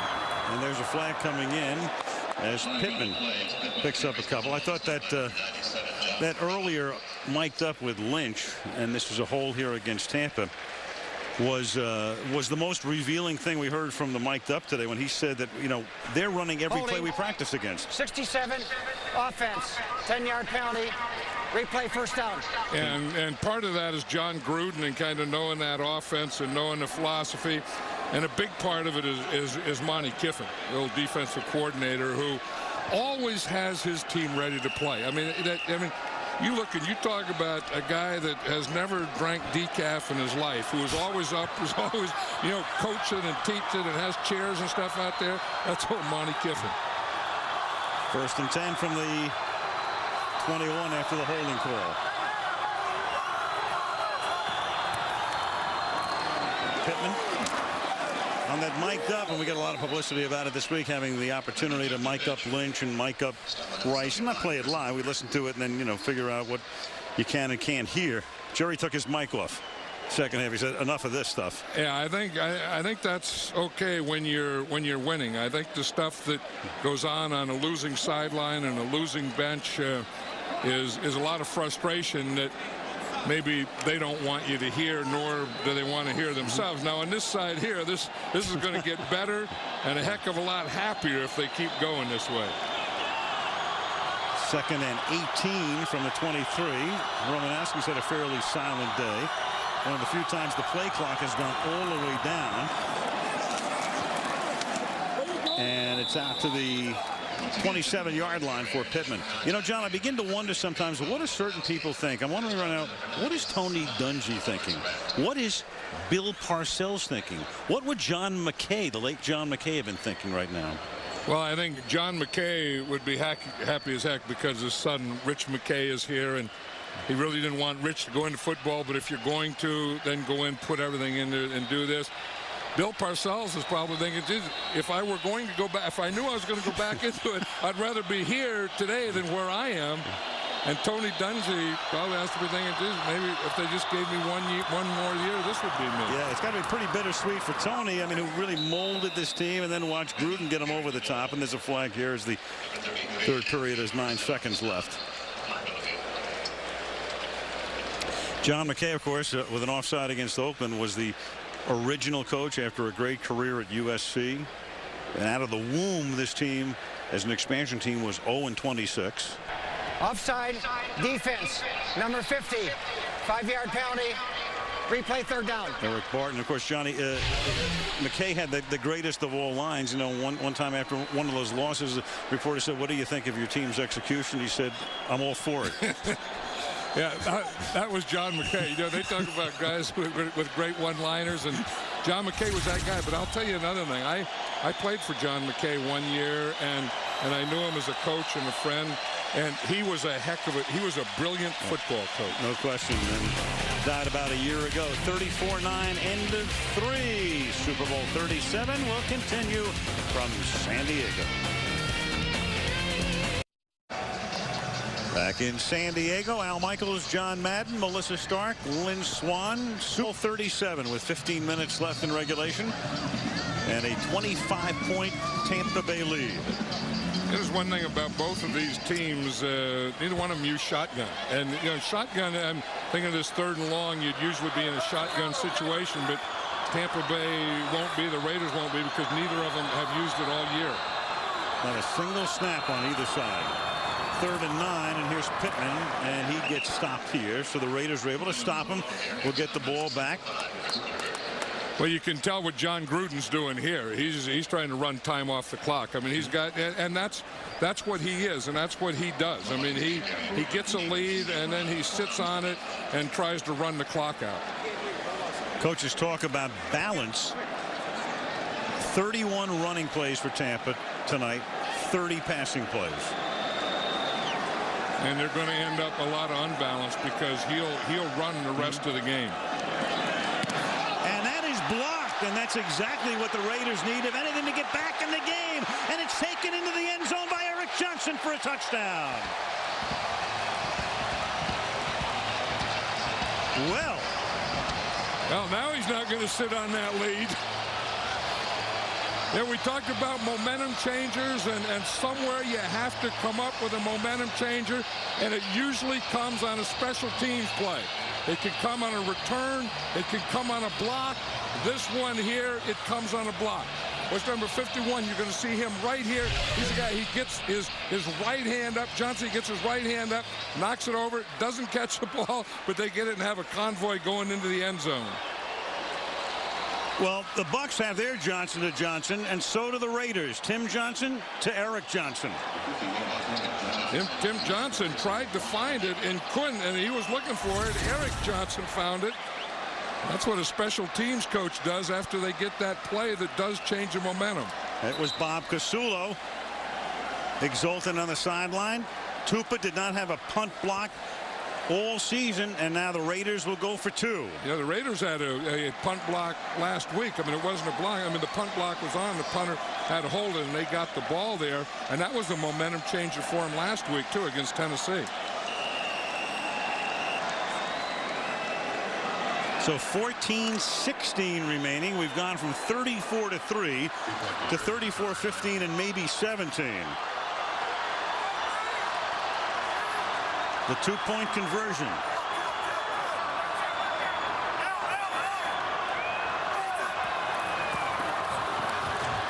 Gannon, and throws it out of the back of the end zone.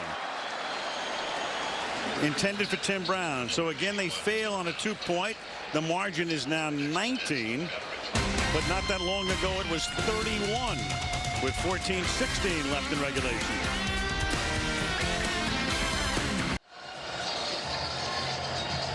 Now the question arises, John, do you at this point attempt an onside kick? No, I would think not. I would think if the Raiders were to kick an onside kick, they'd play right into Tampa Bay's hands, because if Tampa Bay were to get the ball here, they could just keep pounding the rock. I think I'd kick them deep, try and stop them deep, and play a field position game that way, which they're doing. Yeah, what they need is a 3-and-out now, or create a 3-and-out as Aaron Stecker brings it back, and he gets tackled at the 23-yard line. And you can log on right now to superbowl.com, cast your vote for tonight's MVP, and then there's no, at this moment, clear-cut choice. But you would think if the game continues to go this way, it has to be a Tampa Bay defensive player, right? Because up until now, they've really set the tone. But as they say in golf, there's a lot of golf left to be played. There's some football left to be played here. There is. But I think if the Bucs want to go conservative, I think that's why you want to kick them down here. Let them be conservative here, and you'll get good field position. If they want to open it up, then you're looking for a pick. Huge defensive stand for the Raiders here. And it begins very nicely for Oakland as Pittman gets knocked down. And finally, the emotion. You can see the emotion among the defenders. Well, you can just feel it, and you can even look across at their bench now. I mean, more players are starting to stand up. They're starting to get into this game, and you wonder if it's just too much too late. But now you can see that Tampa Bay has to make a decision here. Do you want to stay conservative and play this clock game here, or do you want to try and get first downs? 2nd and 9 from the 2nd and 10 from the 24-yard line. Johnson underthrown, but Johnson is there to kneel down, make the catch, and Rod Woodson finally knocks him out of bounds, but not until he picks up a first down. There was no one out there on Keyshawn Johnson. The corner blitz from that side, and there was no one covering Keyshawn Johnson. That was a heck of a thing by Brad Johnson to see that he looks, the corner comes off, and Keyshawn Johnson was out there all by himself. Look at it out here. You see, he sees the blitz. Charles Woodson comes, and because number 24 Woodson comes, he was the guy that was on Keyshawn Johnson, so there was no one on Keyshawn Johnson. And Charles Woodson on that blitz, no factor at all. From the 42-yard line. Pittman. Anthony Dorsett first to hit him. Short gain. You know, and you wonder about that play. You wonder if the Raiders really needed that. You know, if they needed to bring that corner off the corner to give them that play. And here's the play that I'm talking about. Is you just go, you see the corner, Charles Woodson coming from that side, and there was no one out there at all on Keyshawn Johnson, the closest guy being Rod Woodson. Yeah, that's a great point. I mean, strategically, why do you send a guy with a plate in his leg in that situation on a blitz? I don't think they needed that. 2nd down and 8 from the 44-yard line. Brad buying time, chased by Cooper, throws, and that's incomplete. 3rd down. Because I'll tell you what that play did. I mean, that, you know, now it's time and it's field position and those kinds of things, and it gave the Bucs some better field position, which if they do turn the ball over or do have to, you know, have a change of possession and punt it, the Raiders' field position is not going to be as good. Now Chuck Bresnahan's defense trying to get the ball back after Tampa Bay picked up a quick first down. He has defenses all over himself, doesn't he? He has them on a card. He has them up and down his arm. He could look at any of his body parts or in front of him. Third down to play. 3rd and 8. Chris Cooper came across. Was he induced? No. Encroachment, 75, defense, 5-yard penalty, 3rd down. Oh, baby, you go from 3rd and 8 to 3rd and 3. And this is another stupid one. I mean, here he is right here. All you have to do is look at the ball, and you don't move until the ball snapped. I mean, there's no way that you can line up on the ball and do that. I mean, those are things that as a coach or an ex-coach drive you nuts. That would drive you nuts. Yeah, he's right there. The ball's right in front of him. All you have to do is watch the ball, go in the ball. So the 3rd and long, 3rd and 3 now from the 49-yard line. They get pressure on Johnson. He has to throw off his back leg, and not even close. And with Charles Woodson covering on the play, there is a flag on the play. Thought I saw a flag, and now it's confirmed. Yeah, there was a flag right there where Charles Woodson is. And now they may say that the pass was not even catchable. They may take the flag away because it's not catchable. Pass interference, 24, defense, automatic 1st down. Wow. See if this is catchable to begin with. Yeah, you see, here's Keenan McCardell, and it's a little stop and go. And what they do is that's what they try to do to Charles Woodson, and that ball was out of bounds. Oh, man. I mean, it's not a catchable ball. Yeah. Now, if they were going to call something, look when that flag came out. I mean, he could have called holding maybe earlier after 5 yards, but pass interference. I mean, there's no way right there. Let's say that left hand or that right hand up there on McCardell was pass interference. The ball was thrown out of bounds. Absolutely. If you're wondering, can you review whether it was thrown out of bounds or not? No, that's not a reviewable play. 16-yard penalty, 35-yard line. Pittman, good juke step, stutter move, and finally James hauls him down at the 11-yard line. And it started with those 2 penalties. Started with the offsides, and that gave him that 3rd and 3, and then the pass interference penalty. And now John Gruden is in the position that he wants to. Now, again, he can pound the rock. He can just run it at him. He can run time off the clock because he has the field position to do it, and that's exactly what he's doing. Get the ball out there to Pittman, get out there on that edge. And I'll tell you, this is one of the teams that pulls their center. Watch Jeff Christie. He's coming out here. He's the center right here. You see, he not only pulls, but right there he's going to get a block. Or he's going to miss a block right there. But Jeff Christie, I think, was one of the first centers to ever pull and one of the better centers at pulling.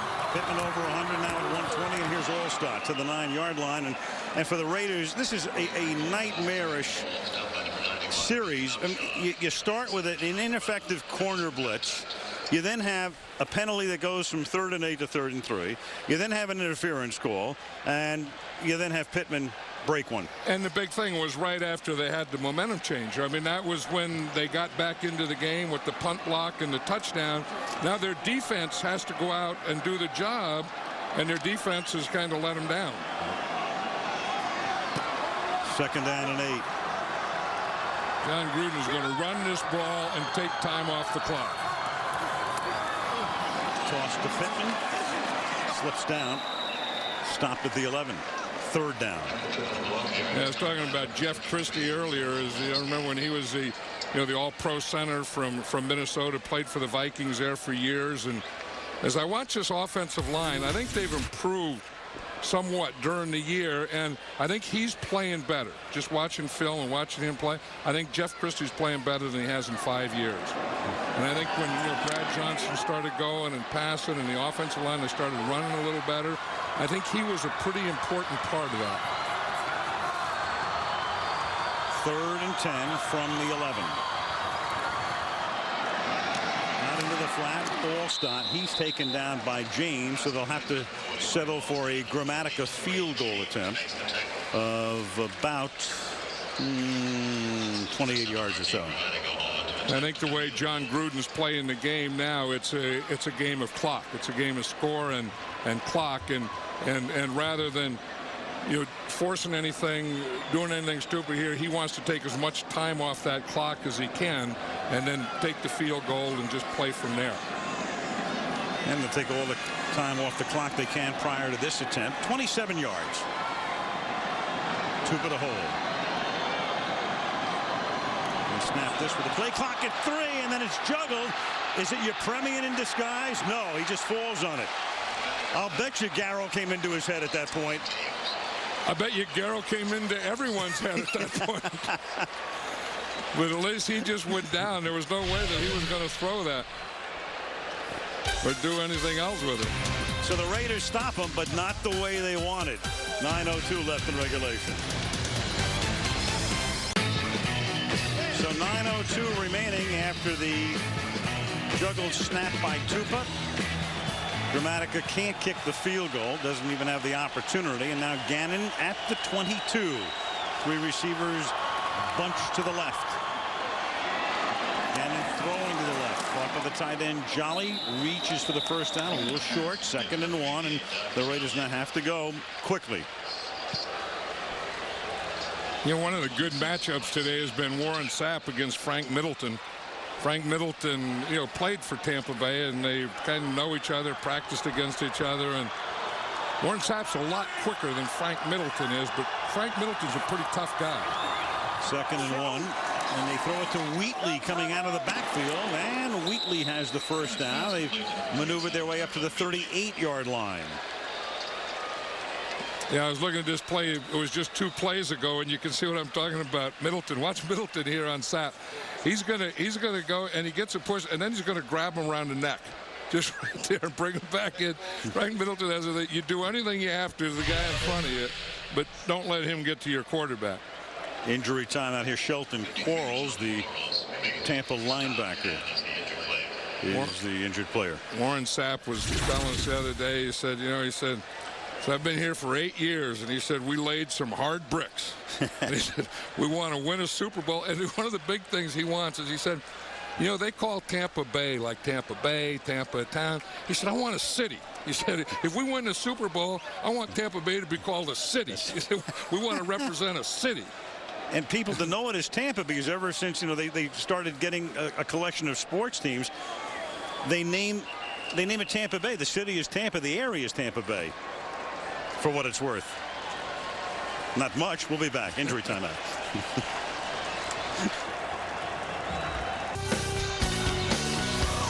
John's dad, a linebacker at one time for the Pittsburgh Steelers, very successful businessman.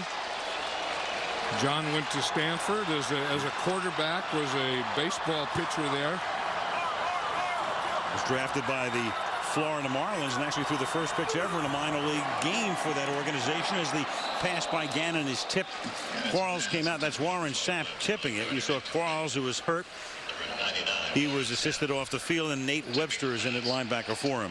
Yeah, we talked about the Buccaneers in this base defense, and what they've been doing all night is with the 5 defensive backs. Here's Rondé Barber again coming off the slot. He's been on the slot all night, which is really like a linebacker. So they're playing like 4 defensive backs, and the 5th defensive back, Rondé Barber, is playing like the weak side linebacker.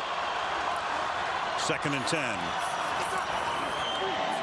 And that is caught by Jerry Rice, but only up to the 41-yard line. 3rd down coming up, under 8 minutes remaining. You know, we're talking about John Lynch and when he came in the league from Stanford and all that stuff, and he said that Brad Culpepper told him once, he said, you know, remember Brad Culpepper used to play defensive line for the Bucs. He said, you come into this league with a silver spoon in your mouth and you make it in the NFL, then you've done something. Yeah. He did it. 3rd and 7 from the 41.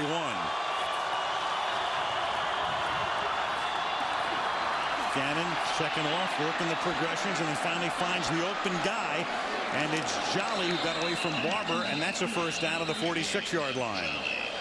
You see the difference in pass protection or in no pass protection. I mean, earlier, or the whole game, Gannon has had no protection and not been able to get rid of him. And this last play, I mean, he has all kinds of protection. And then you give Rich Gannon or any quarterback in the NFL this kind of time, he's going to make completions. From the 45-yard line now. Corner blitz, look out, here comes Barber, and he got there just as the pass was released, intended for Jerry Rice. That's they just disguise it so well, John. The linemen back off.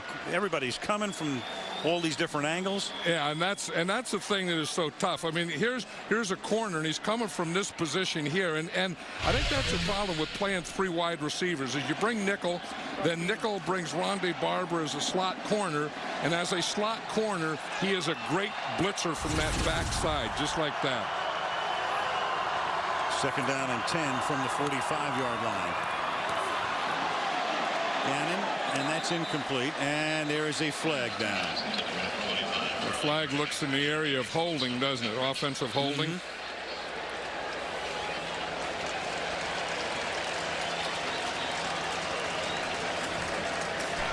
Holding, 65, offense, 10-yard penalty, replay, 2nd down. Barry Sims. Well, Jerry Rice limited to 2 grabs, 9 yards. Brown caught that one pass early for a 1st down. That was almost the highlight offensively of Oakland's first half. So you have 3 catches for the 2 guys who will each be a first ballot Hall of Famer for 18 yards. Yeah, and again, part of that was coverage. You know, they've just been playing the nickel defense, that soft cover 2 zone. And the big part of it, again, was a pass rush and not let Gannon do what he wanted to do to get the ball to Rice and Brown. 2nd and 20. The Raiders have not run a single running play in this half. And, of course, the score has dictated that for the most part. They were down 20-3 at the half, and there's a sidearm sling to Garner, and he gets forced out of bounds at the 48-yard line. About 13 yards shy of the first. You know, we were talking about Rich Gannon and how he throws the ball from different angles. And here's that sidearm one, you know, where he has to do it. He's getting a rush, and he has to find Charlie Garner and get a lane to it. But you see, he's looking here, and he's looking for his lane, and he's going to find it out there to the right. See it? And as he sees it, then he has to just put it out there. 3rd and 13.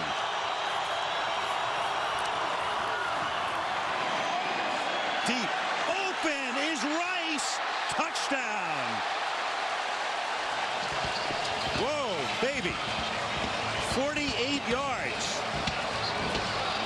Wouldn't this be something? I'll tell you again, Jerry Rice is the inside receiver, and he just runs right down the slot. We're talking about that soft zone. Here's Jerry Rice. He's going to come down and run a post. He just runs right through the zone. There's no bump or anything. He has 2 safeties on either side of him. He gets behind those 2 deep safeties, and Rich Gannon hits him perfectly. Again, it's why didn't you do that sooner? So it's 34-21. They'll try to shave it to 11.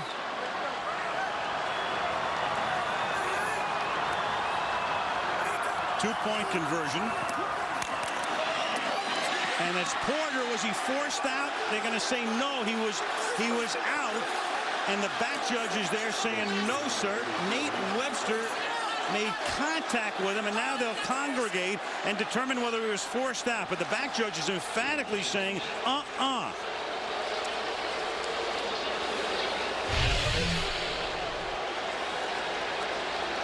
And the back judge, Don Carey, saying no, sir, and also there is a flag down.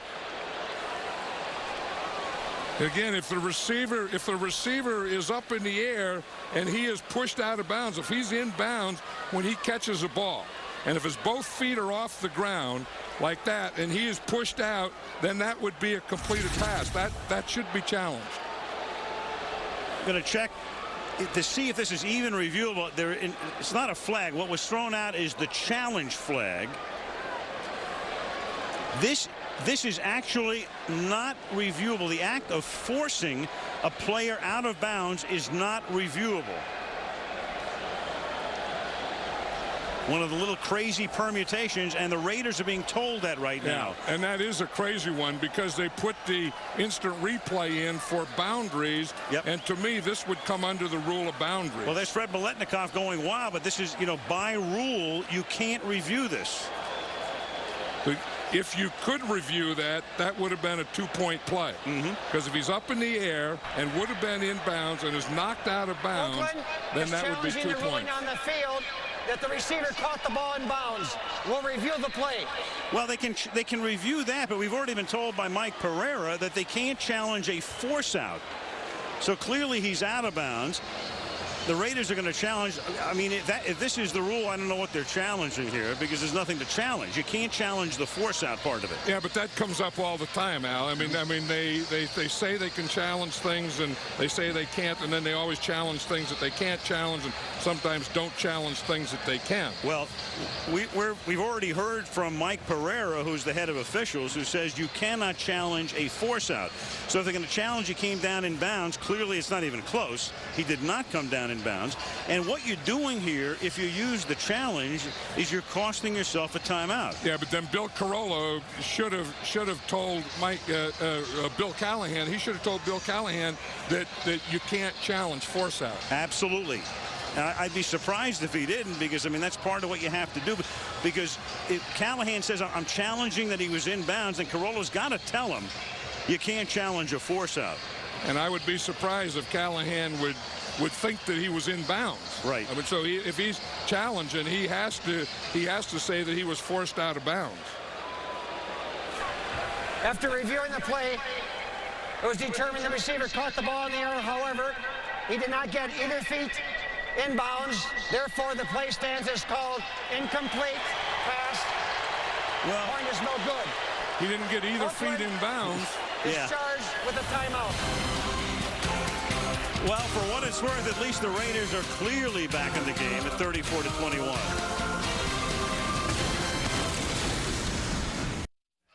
Okay. 6:06 remaining, and again, in checking with Mike Pereira, the official Bill Carollo would have told Bill Callahan you can't challenge the force out part. Bill wanted to challenge the fact that maybe he had come in. So at that point, what you're doing is you're challenging with your heart. Right, or someone told him to challenge and didn't know you couldn't challenge the force out. Onside kick by Janikowski? No. They'll send it deep and try to create a 3 and out. Well, that's a live ball. Yes, it is. Not any longer. Carl Williams downs it in the end zone. ABC Sports coverage of the Super Bowl is being brought to you by Budweiser. The best things in life are the things that are true. Budweiser. AOL Broadband. Everything you want instantly. And Anger Management starring Adam Sandler and Jack Nicholson. Well, it was 34-3. John, I never thought I would dust off Do You Believe in Miracles. But I got to tell you. You're just getting it ready. You're just getting it ready. Some form of it. But I'll tell you, if there's going to be any kind of miracle, the Raider defense has to step up right now and make some plays and not allow a first down here. 1st and 10 from the 20-yard line.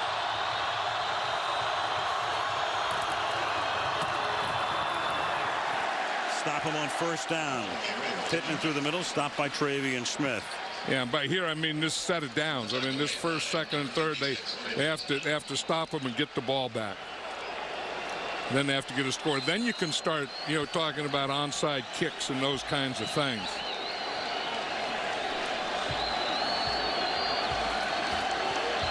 Isn't this so true now in all sports that leads don't mean what they used to? Remember, in basketball, a lead would mean something. In baseball, you'd get a 7 or 8 run lead, the game was over. And football, you get a couple touchdown lead, the game was over. Not in these days. This looked like a lock, though. I've got to say, about a half hour ago. This is Pittman. And now it's 3rd down. Can they stop him here? John, you don't want to. I don't want to do a rank second guess, but when you're Oakland and you're down, Porter scores, and you're thinking about a 2-point conversions. But if you go for the 3 extra points, it would be 34-24 right now. And I think at 34-9, you're thinking, I need 2 to make it 34-11. But if you really think it through, 34-10, 34-17, 34-24 is a touchdown and a field goal. Now they need 2 touchdowns. That's what I didn't pay any attention to that 2-point stuff until right at the end of the game. Because if you start doing that too certain, they have a cards, and this is when you do it, and that's when you do it. I never did believe in that. But but it's big when Gramatica doesn't get that field goal, and when Tupa fumbles that thing now now. That takes 3 points off, so that gives them, you know, another situation that they didn't have when they went for 2 points. So there's so many things that happen in the game and the score as it goes that, you know, each situation changes each situation. Sure. And they need, as I say, 2 touchdowns now. Also, that challenge cost them a timeout. That's really the downside of a challenge that you have no chance to win. Yeah, that was a strange thing. I mean, you know, I mean, as you said, maybe his heart, but I mean, I don't believe that he really knew that you can't challenge a force out. And the Raiders just called a timeout defensively here as play resumes. So they've now used 2. They're down to 1. 3rd down and 7 from the 23-yard line. And Johnson throws. It's Allstott, and that's a huge first down. And that's the guy that you want to get the ball to out in the flat if you need that first down, because Allstott can get out there in the sideline and run it like a fullback. And that's exactly what he does here. You get him out in the flat. You see he's the fullback. They start on play pass. Here he comes out here. He gets that ball. Now, right now, he turns into a fullback. And he just knows where that marker is, and he gets up past the marker and gets the first down right there. At the 32. Pittman. At 3rd and 7, I mean, you think about it, if nothing else, it's worth about 2 minutes to Tampa, because that's about what it would take to run the 3 extra plays. Right, and John Gruden is going to do that. I mean, he's going to use all that time because, you know, he knows how to do these kinds of things. And the Raider defense needed a play. They didn't get it. I'm not sure exactly what that timeout was either. Neither do I. They lose it. They're just getting tired. I mean, you know, I don't know. Maybe they didn't have enough guys in there, because the guys that they have in there right now on defense are awfully tired. And now they have 1 timeout plus the 2-minute warning. 2nd down and 10 from the 32. Pittman again. Bunched up. Travian Smith. Now we come up to another big 3rd down play. And the Raiders are going to take a timeout here as well. So, well, it's Cooper. And they did the same thing. It's the second time. I mean, they took the timeout right after the play this time. And the last 3rd down, they took the timeout right after the play. I mean, I'm still trying to figure out this utilization of timeouts here. Second half for the Raiders here. You've got Porter, the play that was initially ruled out of the end zone, but then a touchdown, the block, Tim Johnson and Eric Johnson. And then, of course, Rice over the middle. But then the review off the 2-pointer, the challenge, a timeout. A timeout on the first set of downs here. Now a timeout here. You know, Cooper was rolling around. That would have been an injury timeout, and the clock would have restarted at 25. So now Oakland's out of timeouts. Yeah, I'm not exactly sure. I mean, I can't figure out any reason that they would have taken a timeout each time after 2nd down, because I don't think it was a substitution thing. Play, and we'll wind the clock. Oakland has 2 charged timeouts, 1 remaining. All right, so what they've done here is they've taken, since the injury superseded the timeout, they can get the timeout back, and they'll wind the clock, and that's exactly what the case is. Like, that's why I couldn't figure this out. I mean, I'm looking at Cooper rolling around and saying, what are you taking a timeout for? I thought they took the timeout before Cooper rolled around. Well, or maybe it was a simultaneous thing. Yeah, the injury actually superseded the timeout, so they get a break here. Then the clock gets wound down from 25 seconds, and here we go on 3rd and 9. But I still don't know why you would have wanted to take a timeout had they given you the timeout had it not been superseded. All I know is that the defense has to stop them here for the Raiders to have a decent chance. Pittman around the bend, and then he's taken down. It's a great tackle by Eric Barton. And in comes the punting group. One of the things this year that has seemed fouled up in a lot of games to me is clock management. You know, and using timeouts and using things, you know, when you didn't need them, and then, you know, you get to the point at the end of the game when you really need them, and then you don't have them and time runs out. Sure. So right now they have 1 plus the 2-minute warning. Tupa had his last punt blocked, fumbled a snap on the field goal.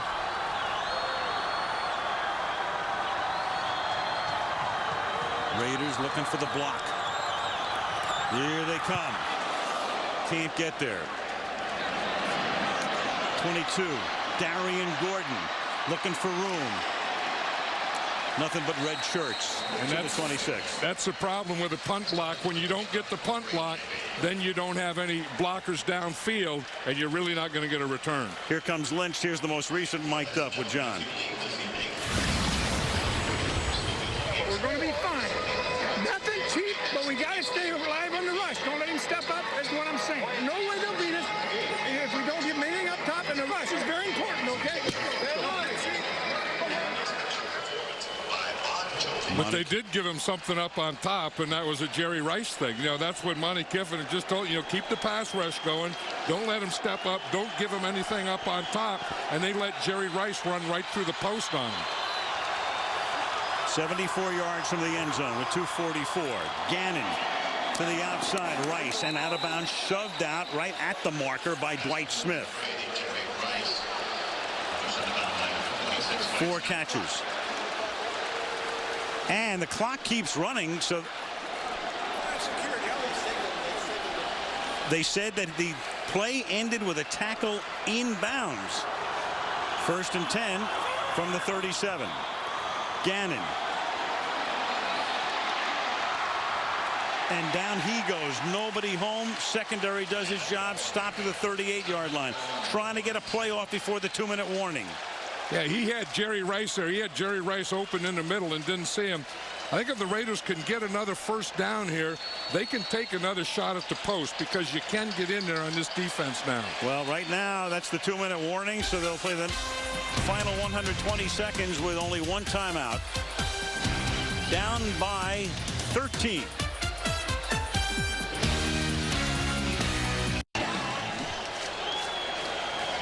So at the 2-minute warning now, the ball is at the 38-yard line. Tampa Bay up by 13. 2nd down and 9 upcoming for Gannon and the Raiders.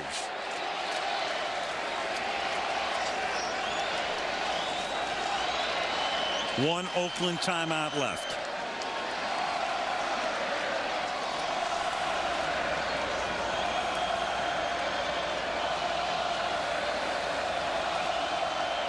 I just had a vote for the MVP of the game, Al. And? I'm not going to say that. I don't know, because we still have horse trailer, we still have all that thing. And it's probably not going to be the player I voted for anyway. Did you put it in pencil? No, I put it in pen. It's gone. It's already done. It was whisked away. 2nd down and 9. Gannon under pressure. Look out from behind. Sacked. Ball loose. Raiders recover at the 31-yard line, but a huge play. Mo Collins winds up with the football, so the Raiders still have it. You know, the first guy that flushed him out, though, we talked about flushing and making him move and get him out of the rhythm, was Simeon Rice. And just watch here. He's going to come from right here. And you see, again, he just takes the inside on Sims, and he goes right through Middleton, goes right through that double team. 3rd and 18, and this is going to write a finish. Derek Brooks, who ran back 3 interceptions for touchdowns in the regular season, does it to cement the Super Bowl.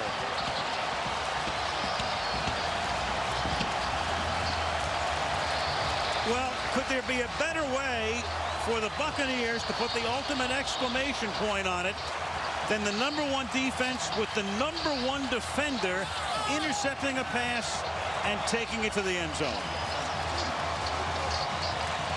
You know, and that's what Derek Brooks does. That's what Rich Gannon was worried about. He knows that, you know that they just sit there and they squeeze things, and the guy that squeezes things is Derek Brooks. He didn't get him until the last 2 minutes, but he finally got him. And that was right after I voted for the MVP. Uh-oh. Hey, let me have that back. I started to show you Simeon Rice is who I voted for, by the way. A bunch of guys on that side of the ball. Yeah, I think it has to be a defensive guy. I mean, you know, it was funny, you know, we talked about this earlier. when we asked John Gruden, who do you think is going to make a big play and win for you in the fourth quarter? And he brought up my defense. He said they're like a great closer in baseball. 4 picks of Gannon tonight. And this is what they do so well. I mean, they're back now because they know they have to pass so Brooks can get his depth. And again, he's just watching the quarterback all the way. So he just drops, reads, and then squeezes. That's the thing. You expect him to be out there in the left. And when you throw the ball, he ends up right in the middle of the field. They think he's going to be out there by the numbers, and he does that better than anyone. He's out there by the numbers, and then he squeezes in, and that's where he gets his interception. And the funny thing about it is the Raiders knew that was going to happen. John Gruden, I think, knew that was going to happen. A year ago, Gruden is the coach of the Raiders. He has 1 year left on his contract. Remember, Tampa Bay, we mentioned before, when Parcells spurned them, they looked at Oakland first. And it's my understanding the Raiders wanted about $15 million. And Tampa said no. And then they went out and they, as you look at the papers and the T-shirts, then they looked at Marvin Lewis, didn't sign him. They looked at a couple of college coaches. They went to Mariucci. And then one of the things is when Mariucci was thinking about going to Tampa, and Oakland thinks about the fact that Gruden plays out his contract and goes to San Francisco, that, I think, forced the issue, and Tampa and Oakland were able to come to an agreement with how Gruden would wind up going to Florida. Right, and the Glazer family was really looking like they didn't know what the heck they were doing. And they come out and they made this move, and it was worth every penny. I mean, if you could give those draft choices and that money to get this guy who could bring his team in this position and win a Super Bowl, he is worth everything they pay him and everything they gave for him. They look like the Keystone Cops, and now they're going to hoist the Lombardi Trophy in a few minutes. 18-yard line. Marcus Knight brings it back up to the 27.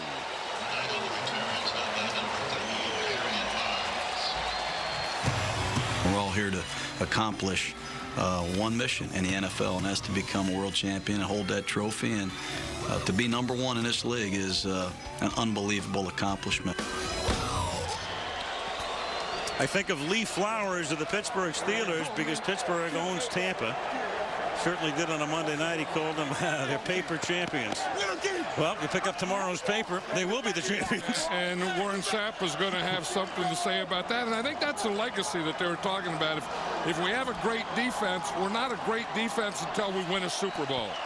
We win a Super Bowl, then we're all kinds of champions. Screen dropped.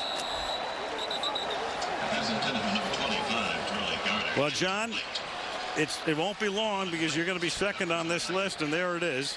Gruden will become the youngest man to coach a Super Bowl champion. You were a little bit more, 40 3/4 years old, 26 years ago? Well, and congratulations to John Gruden, because I know how it feels. I mean, once I said in your life, it's the biggest thing that can ever happen to you. Maybe just in your football life, but this is a thing that you have now and you will have forever. Jolly up to the 33-yard line. So still the youngest coach in the league. Here comes the bath. That feels a little bit better tonight than it did last week in Philadelphia when he got the bath and then he had to stand out there for about 12 more minutes. Yeah, but I'll tell you another thing. A Super Bowl bath is better than a championship bath. Especially in San Diego. Rice taken down by Corey Ivy. So the Buccaneers win the NFC South. Brad Johnson, at one time Minnesota's starting quarterback, then he's Washington's starting quarterback. And remember, it looked for all the world he was going to go back to Baltimore when he was a free agent a couple of years ago and signed with Brian Billick, but they only offered him 1 year. He said, I've got to go down to Tampa. Starts with a defensive coach in Dungy. Then he gets Gruden. He said, Gruden, he's brought out the best in me. Isn't that something when the winning quarterback can pick up his son and says, who loves you, and give him a kiss? Oh, man. I mean, that's what, when you get in this situation and it's going to be the best time of your life, you really want to make a memory. And I think that's what Brad Johnson is doing right now. I think that's what all the Buccaneer players and coaches and fans and everyone, you have to remember this all your life. That's tipped, and that's a 5th pick of the game by Dwight Smith. And again, Dwight Smith is going to take it down the sideline into the end zone. Wow. Just as I'm learning that Dexter Jackson has been named the most valuable player of the game for his 2 picks, Dwight Smith gets his second and his 2nd touchdown. And I'll tell you, and he's playing because, again, that's a defense that the Bucs played this whole game was 4 defensive linemen, 2 linebackers, 5 defensive backs, and Dwight Smith was that 5th or extra defensive back. So what do we do? Have a recount? Yeah, send those votes back. I'll vote for Dwight Smith. No, but I still stay with mine. I mean, Dexter Jackson, and congratulations to him and everyone. But this thing was won and controlled by the defensive line. That's where it all started for this Buck team. And I know it's Florida, and I know it's hanging chads and all that stuff, but Jackson's 2 picks were hugely important. I mean, this is a cosmetic pick right here by Smith.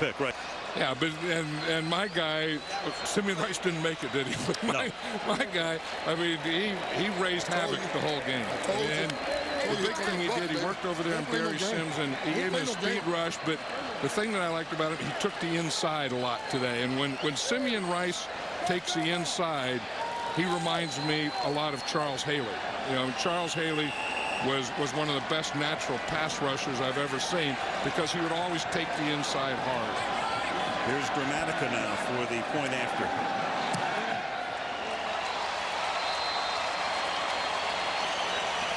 Gramatica jumped. Did you see that? Yeah. Remember, he jumped and hurt his knee, and then he wasn't jumping anymore. You know, he'd just go through a little celebration. That time he said, "What the heck?" He jumped. All right, who we putting on the horse trailer tonight? Well, you know, I already made my thing. I took Simeon Rice, and I think it should be a defensive lineman or the defensive line or something like that, because that's what I believe was the biggest contributor to this victory for the Buccaneers. So anyway, what do you say? The whole D. I mean, maybe Monty. Oh, you mean the whole defensive team? Why not? Yeah. Just take the defensive unit. I mean, it's the Super Bowl. We have the whole side of the trailer for it. One more mic'd up from John Lynch. Here it is. Run, we're world champs, baby. Give me this. Give me this. Woo! Yeah! Woo! So sedate when you see him, and all of a sudden, you know that old oxymoron, clean dirt.